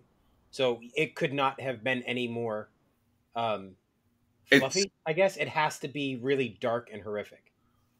and it's not the whole movie. It's only certain. Right. There's this movie is built into certain sections where they take a right turn, and you're like, I don't. Okay, so we're going this. Is it like this movie? And then it moves, Yep. and you're like, okay, it's this sort of. Then it moves. Then you're like, okay, it's this, and then at the very end of the movie, it's got such an open ending. It does. Like you can sit there and discuss it with people and say, well, this is what I think about it. Or this is, okay, well, I can see where you're coming from. And you're not wrong, but this is where I'm coming from. And, it, I just watch it. I'll check it out. Yeah, that is a high recommendation from both of us. It was I'll on. check it out. It was on Tubi for free. I don't know if it still is. It's probably I don't on know, Tubi or But Shudder. by the way, just watch the original French version. Don't watch the US remake. Right. Okay. Obviously. But talking about 2000s, obviously Martyrs. Again, we got some more foreign movies. We have like Pan's Labyrinth, Great movie. Drag Me to Hell. Again, we talked about Of course, yeah. Demon. It's a good movie. The Orphanage. That's a great Fantastic movie. That is an wonderful, underappreciated movie. wonderful It is. Spanish movie. The Descent. Talking about Neil Marshall again. Oh, you know what? You know what never gets. You know what never gets talked about. I got to look this up. Go on. Sorry. Let me look this up. What? The Devil's Backbone. Yeah, It's a good movie. I like. 2001. Yeah, I like, but it's not my favorite of his. No, but it's a great movie that doesn't get talked about enough, I think. I mean, I didn't even know that was a Del Toro movie, if I'm being honest. I had no idea. and the last one I wrote down, Joe, Trick or Treat. Oh, good. Good stuff. Okay, so we're into the 2010s now. Wow, Joe. Okay, I got a movie that I'm not sure if y'all going to be in alignment with, but I'll die on a hill for it. I think it's really good. The remake of Evil Dead. Oh. Ooh. I think it's a really effective reboot. Some of the character moments are kind of thin, but when it gets going, it doesn't let up. And it's rough in spots to watch even now, but it's still, I don't know. It just blows me away. I think it's a good homage to the. I don't think it really replaces the original movies. I think it's more of a soft reboot sequel because they actually find the book. There were parts of it that I appreciated.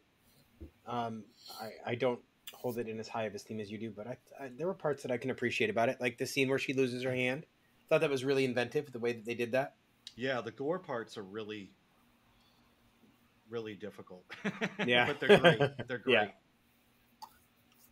Yeah. I love the brutality of the Evil Dead remake. I think it's absolutely fantastic, and some of the visuals with like the raining blood, the chainsaw kill towards the end. I like a lot of things about it. What I don't like is, I don't like any of the characters in it. Right. I like the guy with the glasses. No, I thought he was cool. I don't know the character's name. The guy that figures stuff out. No, yeah, the guy that was kind of figuring everything out, and it's like, oh shit, guys, and then like they're not paying attention to him. He reminded me of the guy in Cabin in the Woods. That's his stoner guy. Yeah. But it's funny because he probably gets the worst kind of treatment in the movie. Like he gets the most torture. Maybe y'all would like my honorable mentions better. My two honorable mentions are Ready or Not. Love it. And You're Next. Love it. Oh, I do have Ready. Yeah, Your Next was good. Ready or Not, I do have on my list also. That's a good movie. It's a lot of fun. Yeah, I agree. Yeah, I really dig both of those movies. Okay. Jim? Okay. So the 2010s, I have three movies. We already talked about Ready or Not. My number one is The Taking of Deborah Logan. Mm-hmm. I can't say enough about that movie. It is a modern masterpiece to me. It's done so well. And watching the actress, and I can't remember her name for the life of me, that plays Deborah Logan. She used to be one of my on one of my mom's soap operas that she watched every day after school. Oh, Jesus Christ, Jim. Mm. But no, listen, I did not, I didn't know that until I looked her up later. No, I didn't know that until I looked it up later. But it's a phenomenal movie in every sense of the word, because really, for most of the movie, you don't know if this woman is just crazy or if there really is something going on. Like, is she really just spiraling into dementia and Alzheimer's, or is something really going on? Until you see her try and swallow a child. Anyway. Spoiler. Well, I mean, the movie is, 13 years old? I think I'm safe saying that. That's okay. It's funny because I follow the director, Adam Robital. I love this movie too. I mean, masterpiece, maybe a little too much to say it's a masterpiece, but it's such a good movie. Yeah. And he did one of the Paranormal Activity movies sequels, which was actually one of the better ones. Right. Escape Room, movies like that. And he he shared like a gif of like the woman eating the kid, right? Yeah. I'm like, oh, I guess if he's posting that, past the time of spoilers because it came out so. And my last film that I wanted to talk about from the 2010s, I know Mark doesn't like it, but I do, is Crawl. I thought that was a really fun movie. I know the premise. I like it. I know the premise is stupid, but I had a lot of fun watching this film. Why do you think I like it? I like it. I just didn't think it'd be your type of movie, Mark. If I'm being honest. Why? I don't know. I just didn't think that would be something that you would appreciate. It's a fun alligator stupid movie. It's fun. Yeah, exactly. And that's what I enjoyed about it. There's the same reason I enjoyed The Meg. It's a fun, stupid giant shark movie. Bullshit. The Meg is boring. It is not. You just have no imagination. Oh, I need imagination. The only complaint I have about The Meg is that they made a giant shark movie with no blood. Jim, did you like Skinamarink? No. You have no imagination. That's true. I don't. Exactly. So you're at fault. It's not the movie. Mark, did you like Skinamarink? Yeah. You lying sack of shit. You only got through 10 minutes. No, I got through 30 minutes. You like the 10 minutes you saw? Yeah. I got through 7. Watching that, I'm like, I really need to paint these walls now. Yeah, right? That's what I got. Anyway, that's my 2010s. 2010s for me, a absolute modern day classic, which is Ari Aster's Hereditary. Okay, fair.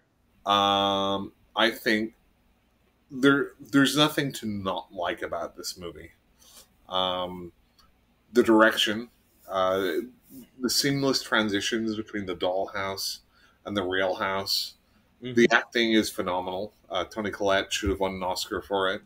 The mythology is fantastic, and I love everything about it. And the more you rewatch it, the more you get from it. Okay. Also, Toni Collette's good in everything. Oh yeah, she is fantastic. And speaking of Toni Collette, one of the movies I was remiss to mention was Krampus, because that is a fun Christmas movie. Oh, that's a good movie. That's a really good movie. Yeah. Talking about 2010s, some of my other honorable mentions. John dies at the end. Absolutely love it.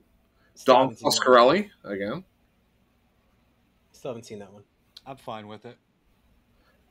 It.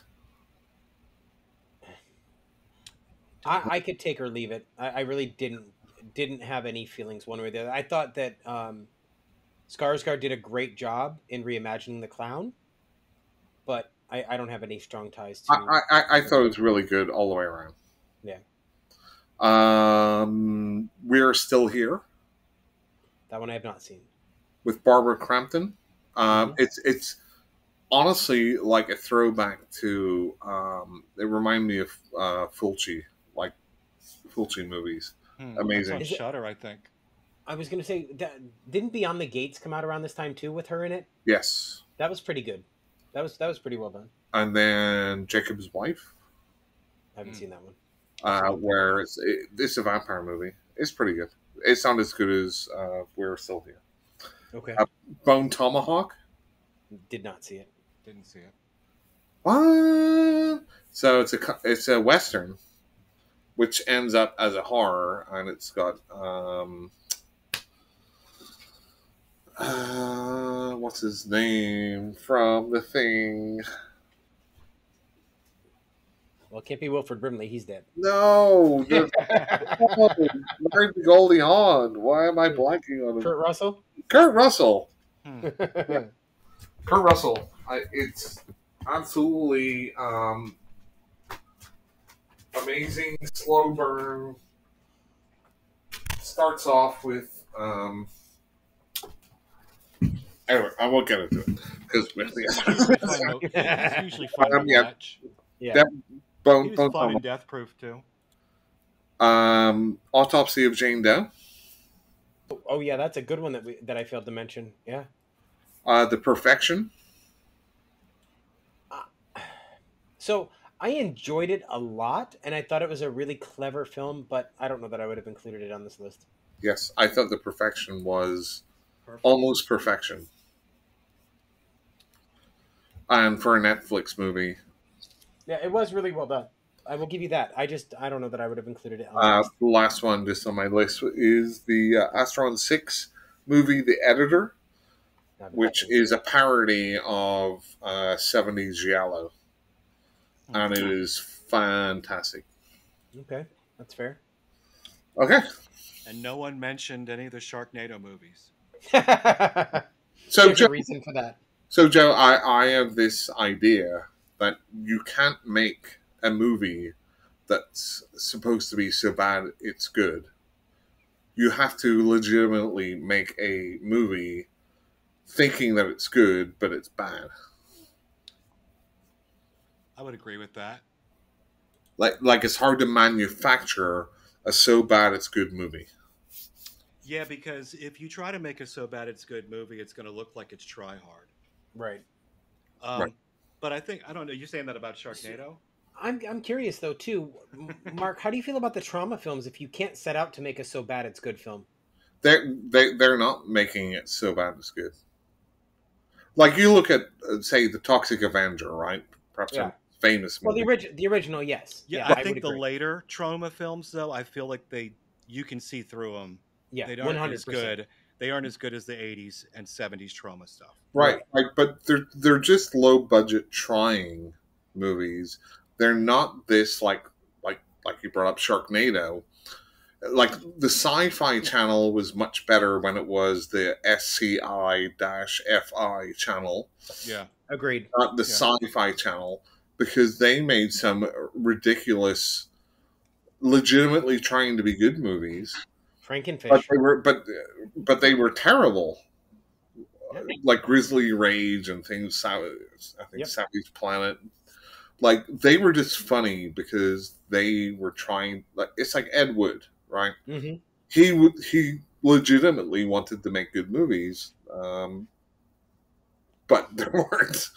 I think that's what's so funny about it, right? But if I go like I know it's almost like trying to make a parody movie, but you're trying to be serious because you want it to come off as I'm trying to make a serious movie that's so bad it's good.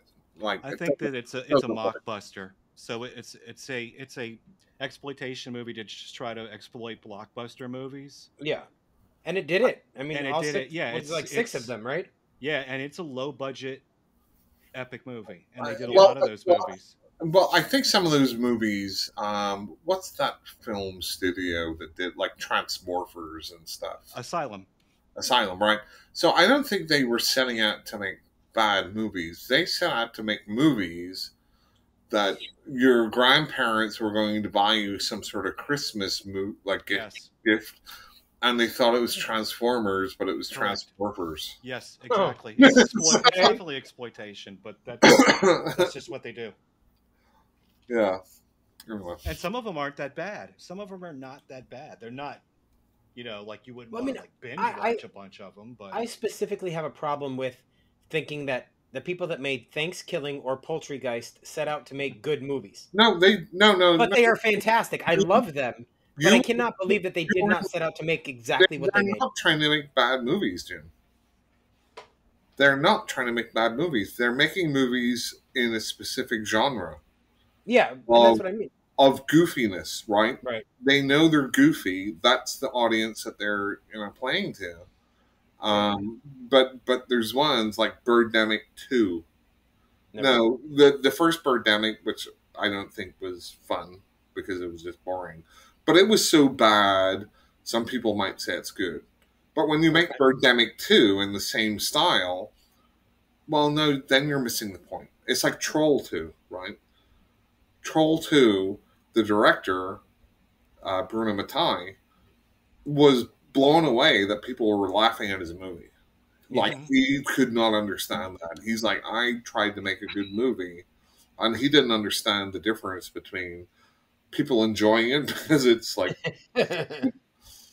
from people enjoying it because it's good. Right. And that's the difference. But that's how Ed Wood felt too. That wasn't Right. it? He felt like he was making something amazing, and people just didn't understand his vision. Yeah. And he made some transgressive stuff too, like Ed or Edna, or what was the one? Glen or Glenda. Glen or Glenda, that's the one, right? Right. So, and he, like, and I think that's why the movie Ed Wood is so good, because it really shows that he was just like super excited to make movies, right? Yeah, an amazing movie. He didn't have the talent or the money behind it, but he still did what he loved, and you gotta love that. But these people, which I feel are like, you've got the studio accountants behind it. Hey, can you make this movie? Let's set up a stupid premise. It's Piranha Head versus Alligator Face, right? And it's going to be so bad, it's going to be a cult movie. No, you can't do that, right? Or, well, you can, but it's not going to be a cult movie. It's just going to be crap. Yeah, but even Hollywood, modern Hollywood, is very guilty of cash grab remakes, stuff like that. Oh yeah, totally. I mean, I they're just all partners in crime to some degree, you know. I just think this. I just think this corporate manufacturing, or not even corporate, but just people trying to manufacture a cult movie. Cult movies have to. They're cult movies for a reason, and that's like a natural reason. It's not because you want to make it a cult movie, right? How about something like Planet of the Vampire Women? I feel like they were set out to make a cult movie in a sense.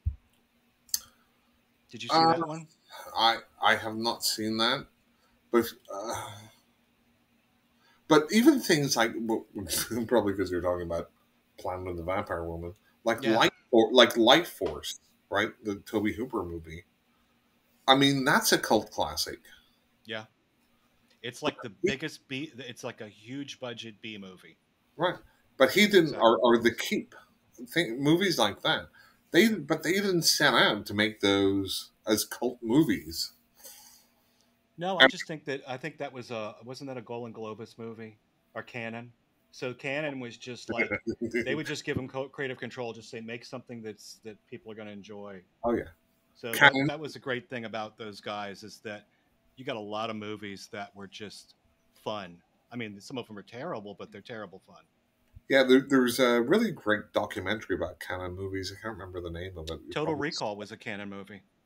But it's almost like they had kind of like the Roger Corman mentality of come up with just like a cool idea. Like it could be 2 sentences, but come up with a cool name. And then we'll make it. We'll throw some money behind it because... Oh, they threw tons of money on some of these, like Masters of the Universe. Oh, yeah. Superman 4. Yeah. Oh, my God, that movie's horrifying. Basically destroyed them. Because they threw so much money. Anyway. 2020s? 2020s. Joe? There's not a lot to pick from yet because we're still in it. But I think that the one that I had the most fun with, and I guess I just tend to pick a lot of fun movies, but I really liked Freaky. Yep. Okay, that's fair. It was okay. Freaky. I like how it was a fusion of Freaky Friday and Friday the 13th. Mm-hmm. I thought the 3 main characters were fun. Mhm. Even the side characters were kind of fun, and it has some great meta moments. Yep. And I felt like the actresses Catherine Newton and Vince Vaughn. I think they really nailed playing each other, and it was Yeah. convincing. It was a fun movie. Yeah, I enjoyed it more than I thought I would. Yeah, agreed. I really went into it expecting something bad. Yeah, and then I think that I only have one runner-up, and just because I thought this was so much fun as well to watch, was *Malignant*. Okay, that's fair. I Malignant. just love how *Malignant*. There's just at a certain point, it's sort of like *Dusk to Dawn*, in that a certain point in the midway of the movie, it just goes batshit, Yep. and it's just like what? Yep. And it's the same thing when you're watching *Dusk to Dawn* in the '90s, and it's sort of like this crime thing going. Then they get to the titty twister, and it's batshit. Yep. Agreed. I really like movies when they do a 180 like that. I really like that James Wan, who has been doing like the Conjuring universe and all those ones, and fairly straightforward, did a big budget throwback to 1980s weirdness. Yeah, there's a lot. Like he just went for it. He just went for it. There's a lot of giallo influences in that movie, but there's also a lot of like Frank Henenlotter, like Basket Case. Oh, yeah, and Reanimator, and right. There's a lot of 80s craziness in it. It doesn't make an awful lot of sense, but I don't care because it's just different and fun, and I'm glad that a big budget director is going. It's almost like going back to your roots. Like if you could make a movie, you make it probably from the time you're growing up in the 80s, just like craziness. Yeah, I like when they just are willing to have some fun. Yeah, agreed. And it's really admirable because not everything has to be so serious, right? Jim. Okay, so I have two movies on my list. The first one I picked again because it was fun, and that's Psycho Gorman. That's a great movie. I've seen that one. I had a lot of fun. Jim. What? Were you just talking to me about annoying kids in movies? That girl was really annoying. I did hate the girl, yes. I did. But I think what's so funny about that one is it's the juxtaposition. It's a lot of fun. It was the fact that she was so annoying that made me appreciate her, because I was a lot like her when I was a child. So this is made again by some of the guys from Astron 6, who did the editor, who did Manborg, Father's Day, a lot of those movies, right? That's awesome. I didn't know their history. Yeah. Mm-hmm. But yeah, I like how it's like a horror Power Rangers. Yeah, pretty much. And I thought it was great. I thought it was so well done. Yeah, it's great. The other one, which might surprise Mark, I don't know, is a Norwegian film called Troll. I haven't seen it. I thought it was extremely well done, and I'm going to be honest, I just looked up the reviews for it, and I'm really surprised by all the hate it gets. Jim, have you seen Troll Hunter? I have. I enjoyed that one also. So, is this better or worse than it? Better. I thought this was better. And this is a Netflix one. I think I might have started like the first 2 seconds of it, and then I had my usual movie ADHD, and I was looking for something else. I think it's worth the watch, and it's obvious. It obviously has an agenda. It has a political agenda in the film, and that is that we are killing our planet. And they don't try and hide that that's what they're going for. So, but that aside, I thought it was really well done. It was. I had fun watching it, and I thought the special effects were great. I really enjoyed it. I don't mind some of the commentary and stuff like that, as long as it's done in a fun or interesting way. It's not really a horror movie. Well, but I thought that The Hunt was good with that. I agree. Because I'll be honest, when I first saw The Hunt in theaters, I hated it up until Hilary Swank showed up, and I realized, oh, they're just saying fuck you to everybody. Okay, now I get it. Yeah. People thought that it was like, oh, this is against this or this is against that, but they were against everyone. Everything. Making fun. It's basically a satire of the whole social thing. Yep. And I think it's a better movie when you get that. Yeah, I agree. Because I really did hate it up until that point, and then I was like, oh, now everything makes so much more sense. Yeah, Yeah. and I like the lead actress a lot. She Yeah, pulled it off. she did. Oh, Mark, I know what movie. I know one of the movies you're going to mention because you liked it so Uh-oh. much. Okay, so why don't you guess? The Menu.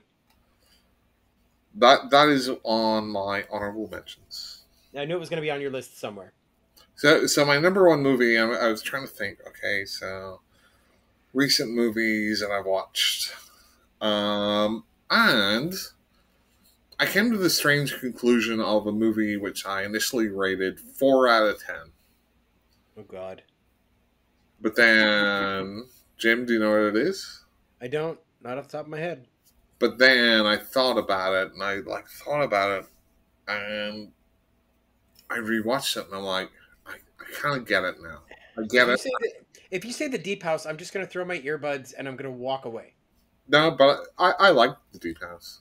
Okay, go No, on. it is Jordan Peele's movie Nope. Oh, okay. I can. So the funny thing is, that's the only movie of his that I've enjoyed. Right. This is a movie I didn't understand the first time I watched it. Yep. Nope's the alien There, one. there's, yeah, Okay, I haven't seen it. I want to see it, but I haven't seen it.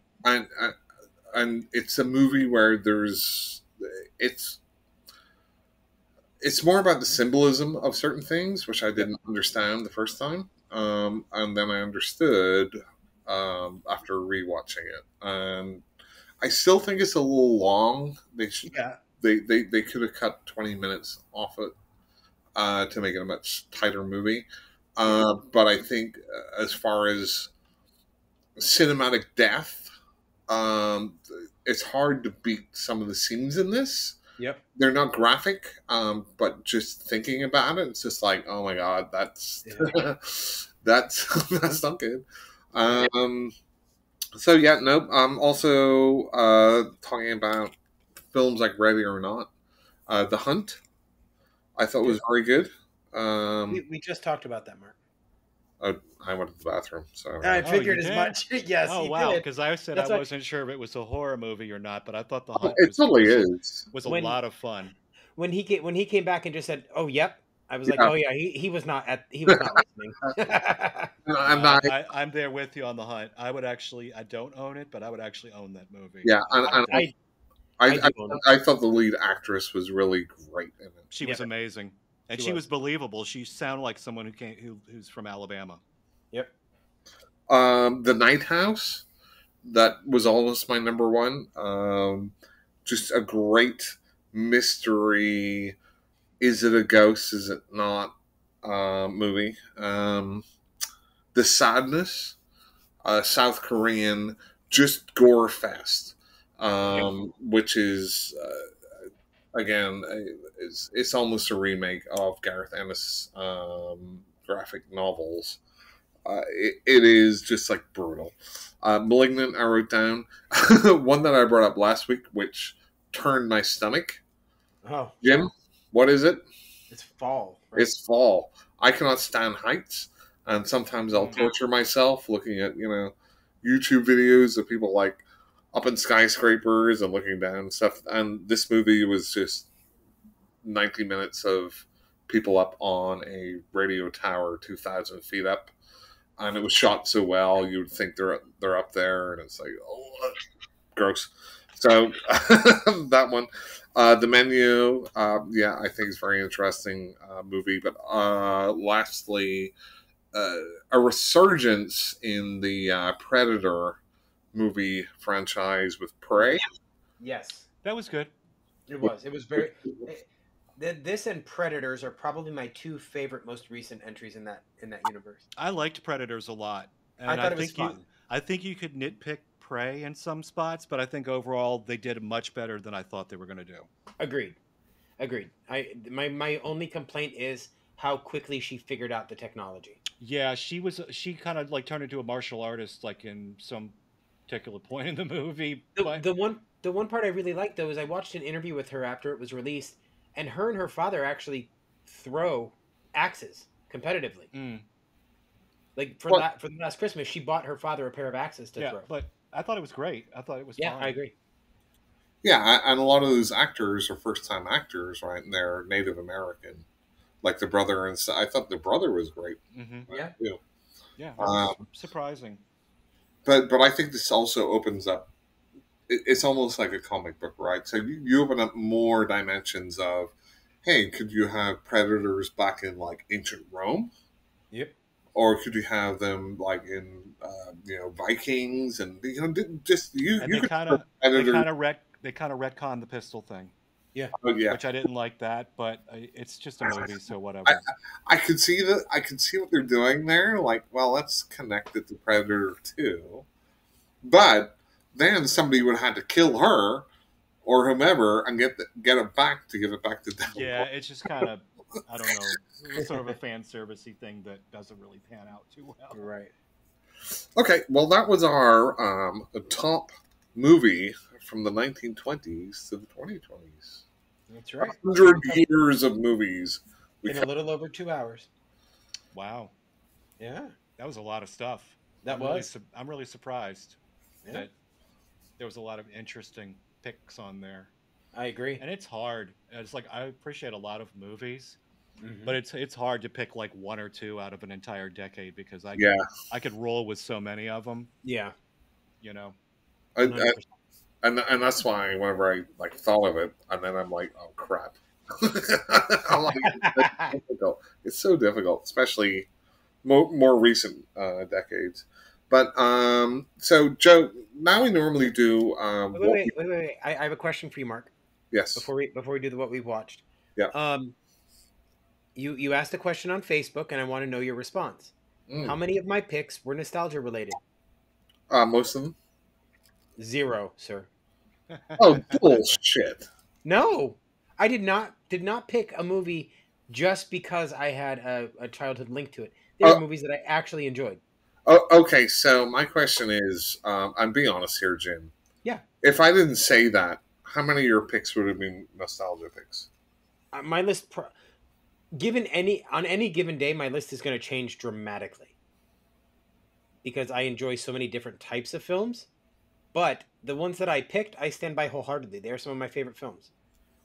You would give an average of 6 out of 10 for your favorite. Yes, on most of these, yes. Joe, do you find that weird?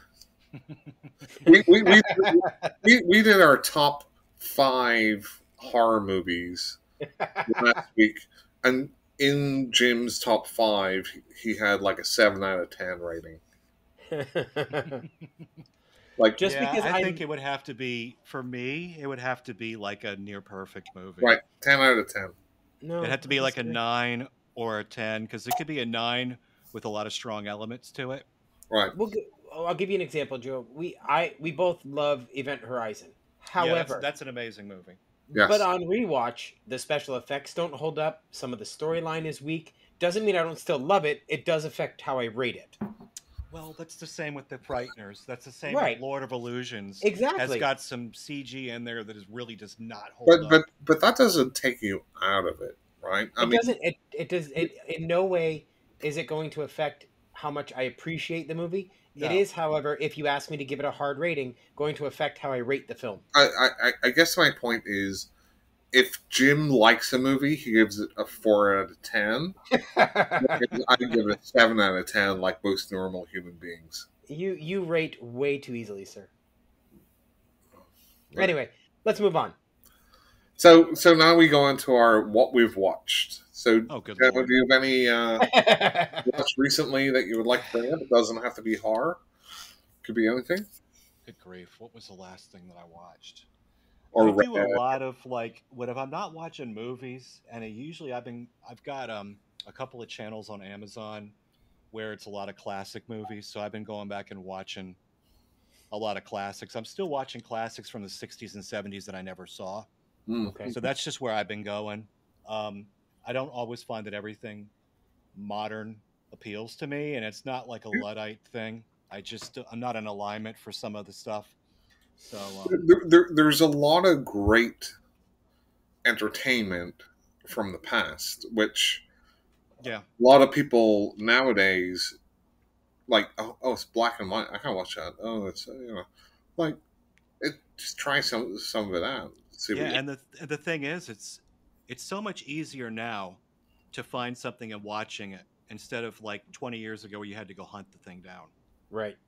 You don't have to. You're so, I guess, blessed is the word in the modern era that it's so easy to get a hold of movies and series and music. You know, Yep. you've And got it all right there. that's why it's like first world problem for me whenever I'm like, I don't know what to watch because I got Me so too. much to watch. Me too. It's like I feel like I have too many services already, Yep. and I don't know what to do with it. Like I got Amazon, I got a couple channels on there. I've got Shutter, I got HBO Yep. Max that comes with my cable. Yep.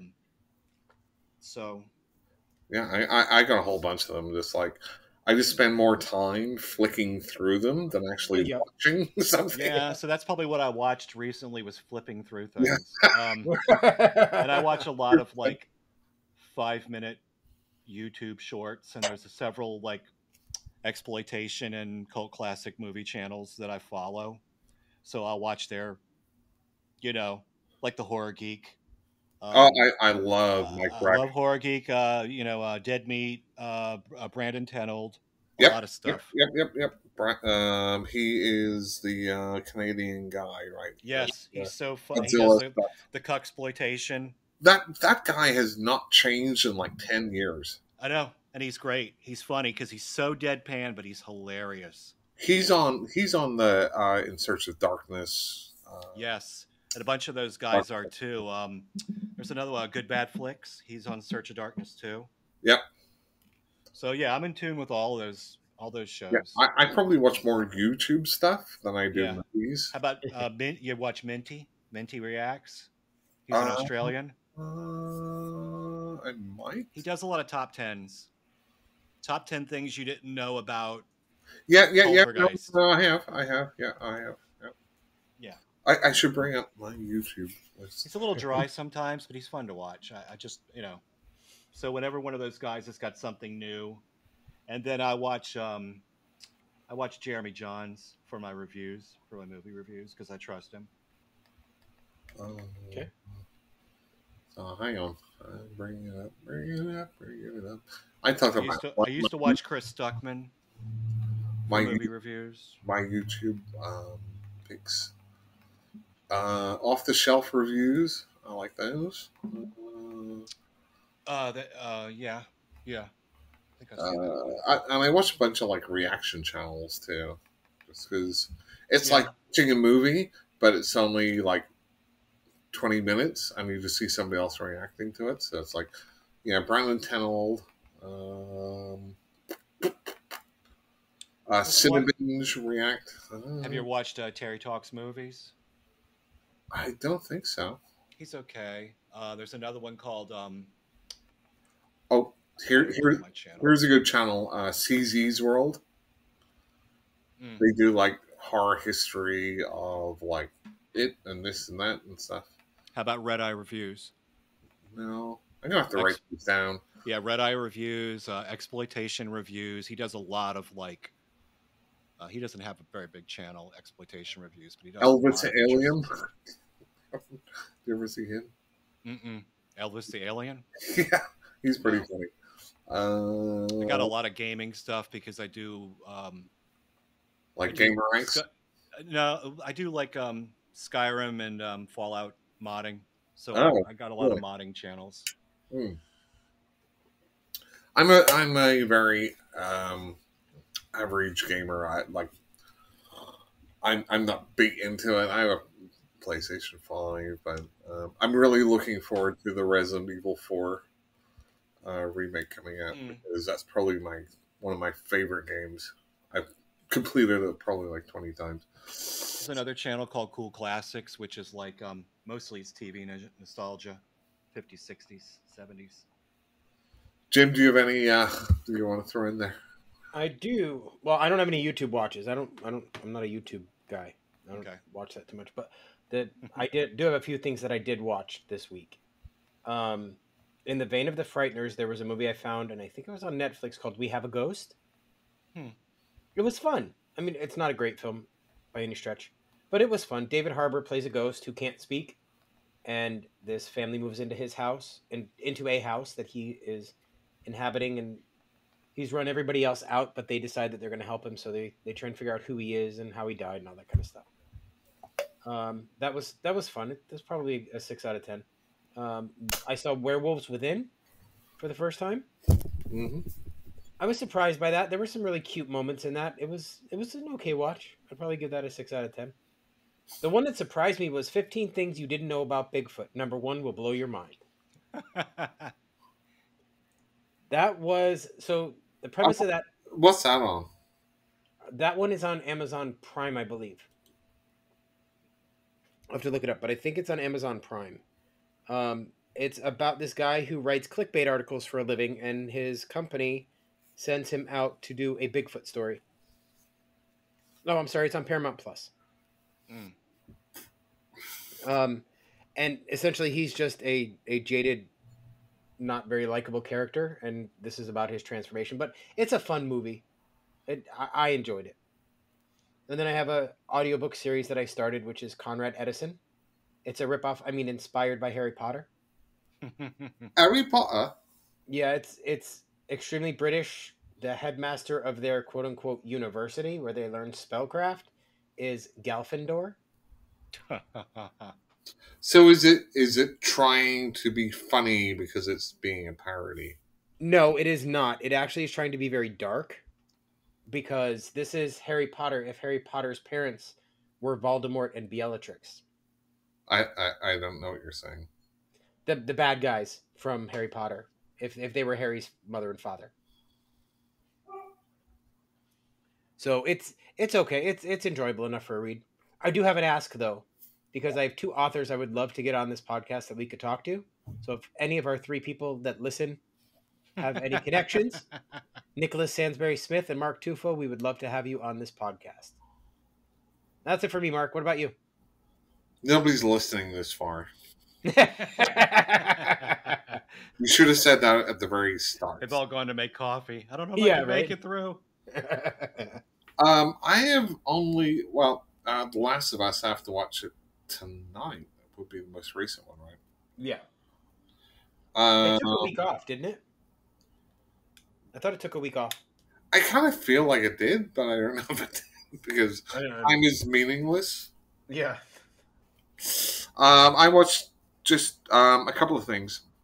Although I really have to get back on Audible because they have the new Pendergast novel and stuff. Yes, they do. But I watched the 2022 Japanese high school horror /member, or just member. This was very disappointing. Yeah. This is a kind of Groundhog's Day time loop type thing where it's like Japanese high school kids relive the same day, and at the end of the day they all get killed by this like little girl. Okay. But it's like they don't care. It's like a weird rom-com, right? It's, the awkward girl, and there's a lot of that kind of stuff that comes out from me, and it's like nobody seems concerned. Every day they know they're going to restart the day, but they know they're going to be killed at the end of the day. Okay. We're all like laughing and having fun during the day. I'm like, you're going to be brutally killed, although a lot of it's off screen at the end of the day, don't you? But they don't seem to care. And it's just like, it's got a kind of a video game thing to it where they have to collect pieces of a body and put it together. But this was not a good movie for me. It was probably a 4 out of 10. Okay. Yeah, time travel stuff or time loop stuff is hard to do and make it, coherent, not wonky or something. Right, and you could do it really good, like Triangle or what's the Tom Cruise one? Live, Die. End of Tomorrow? Yes, that's a good one. Either of you ever watch You ever watch the Supernatural series? Yeah, Ray, my partner was obsessed with it.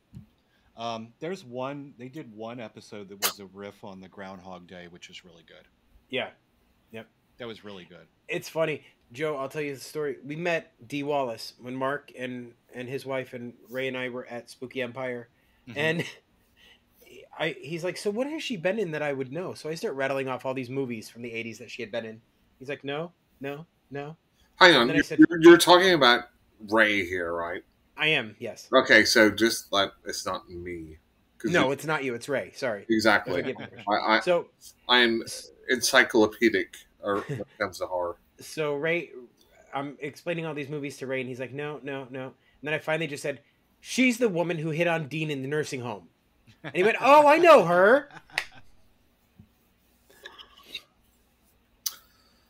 Yeah, Anyway, Supernatural's one of those series that they could have stopped at season 5 and it would have been fine. They could have stopped, but they went on to like 12 or 13. It's like, stop. That's enough. It's long in by the the tooth, man. Please just stop, please. Yeah, yeah, it's too much. Yeah. Speaking of stopping, I only have one more thing to talk about. Okay, go ahead, Mark. So I watched another 2022 movie, which was Smile. Oh, how'd you like it? I liked it okay. I thought it was kind of derivative in its plot, its overall what it's trying to do, right? Yep. It's like it reminded me a lot of kind of the early 90s, 2000s J horror, or even the more recent like It Follows type thing. I think that there was something interesting to say around mental health and suicide in it, but I don't know if it ultimately achieved what it wanted to set out to.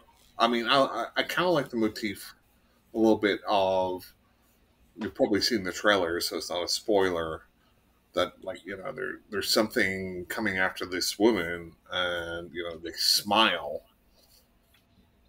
And I think it was an interesting idea about maybe people who have mental health issues or who are suicidal that appear that they're normal before they commit suicide, right? So they're smiling, right? Right. I don't know if that's what they were going after, but that's kind of what I took out of it.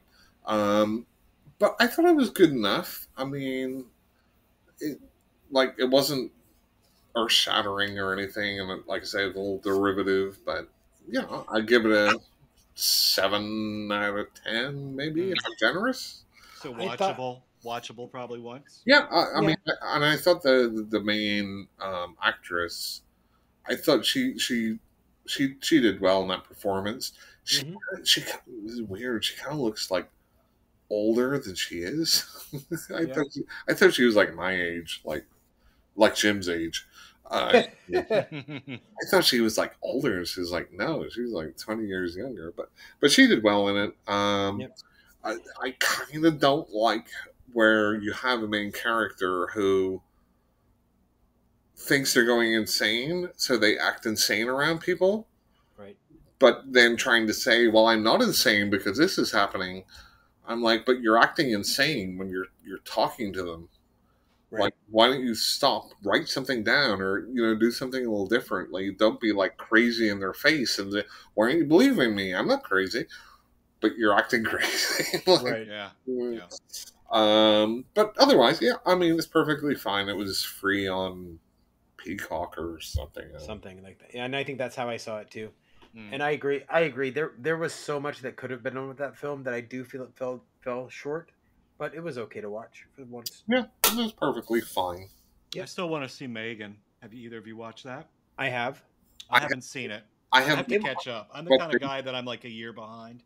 Yeah, I haven't watched it, but I believe it's, again, I think on Peacock. They've just released the rated and unrated version, so I'll be watching the unrated version. I bet the unrated version's probably got a different vibe to it. Actually, from what I've heard or what I've read, it does not have much of a difference at all. Really? I've heard people say that there is a difference, so I don't know. I'll watch it anyway, so it doesn't matter. I saw it when it first came out, and we saw the unrated version, so I can't compare the two. But it was fun. So It wasn't a great movie, but it was fun. so how much of it leans into the terror of the uncanny valley, Jim? I don't think much of it does at all, No. because it's more like a robot gone bad movie. Mm. That's where all the suspense builds to, and that's where it all stems from. Well, So I think that's a good pick because we're getting into that uncanny valley now with all the AI, Yeah. and especially now. I just got the Bing. I've been on the waiting list for the new Bing, and I just got the Bing thing, and some of the stuff you can do with the AI is really scarily impressive. Huh. Like you can have it write songs, you can have Oh, it yeah. write stories. I've tried out that Chat GP or whatever it is, and it you know I created a poem about Jim. It was accurate. But this Yeah, it one's did. also tied into the internet, so you could say, "Write me story in the style of Stephen King." That you mean you could write a whole story, and it can just go and research it all, Yeah. and then write you a similar. I Like, it was writing like songs that actually had lyrics that rhymed and actually sounded pretty good. I look forward to our AI overlords. I think it'll be a good creative tool. But It's good for Springboard. not only that, have you looked at the AI actual music ones where it's like make a song like Nirvana? Yeah, I- I've checked out a little bit of it on some Yeah, of the it's YouTube crazy. channels that I follow, because I follow some tech channels too, to stay up with it. Jim, Okay. I don't have anything else. Mark, do you? what are we at? 2 hours and 30. That's pretty. Yeah, that's pretty short for our. It'll be a little shorter than that because I got to edit out all the breaks and my coughing fits. Joe. Well, no, I don't have anything else. I had a lot of fun. Well, Yeah, we it was appreciate nice. you coming on. Sure. We do. And you're welcome back anytime. Just let us know. Oh yeah, sure. Thank you. Mark, Yeah, you wanna lead us out? yeah. Fuck off, everyone. Way I mean, to alienate your one audience, Mark. I mean, if you're still here, I love you. Okay. Anyway, from Mark, myself, and Joe, everybody have a good night. Bye. Good night.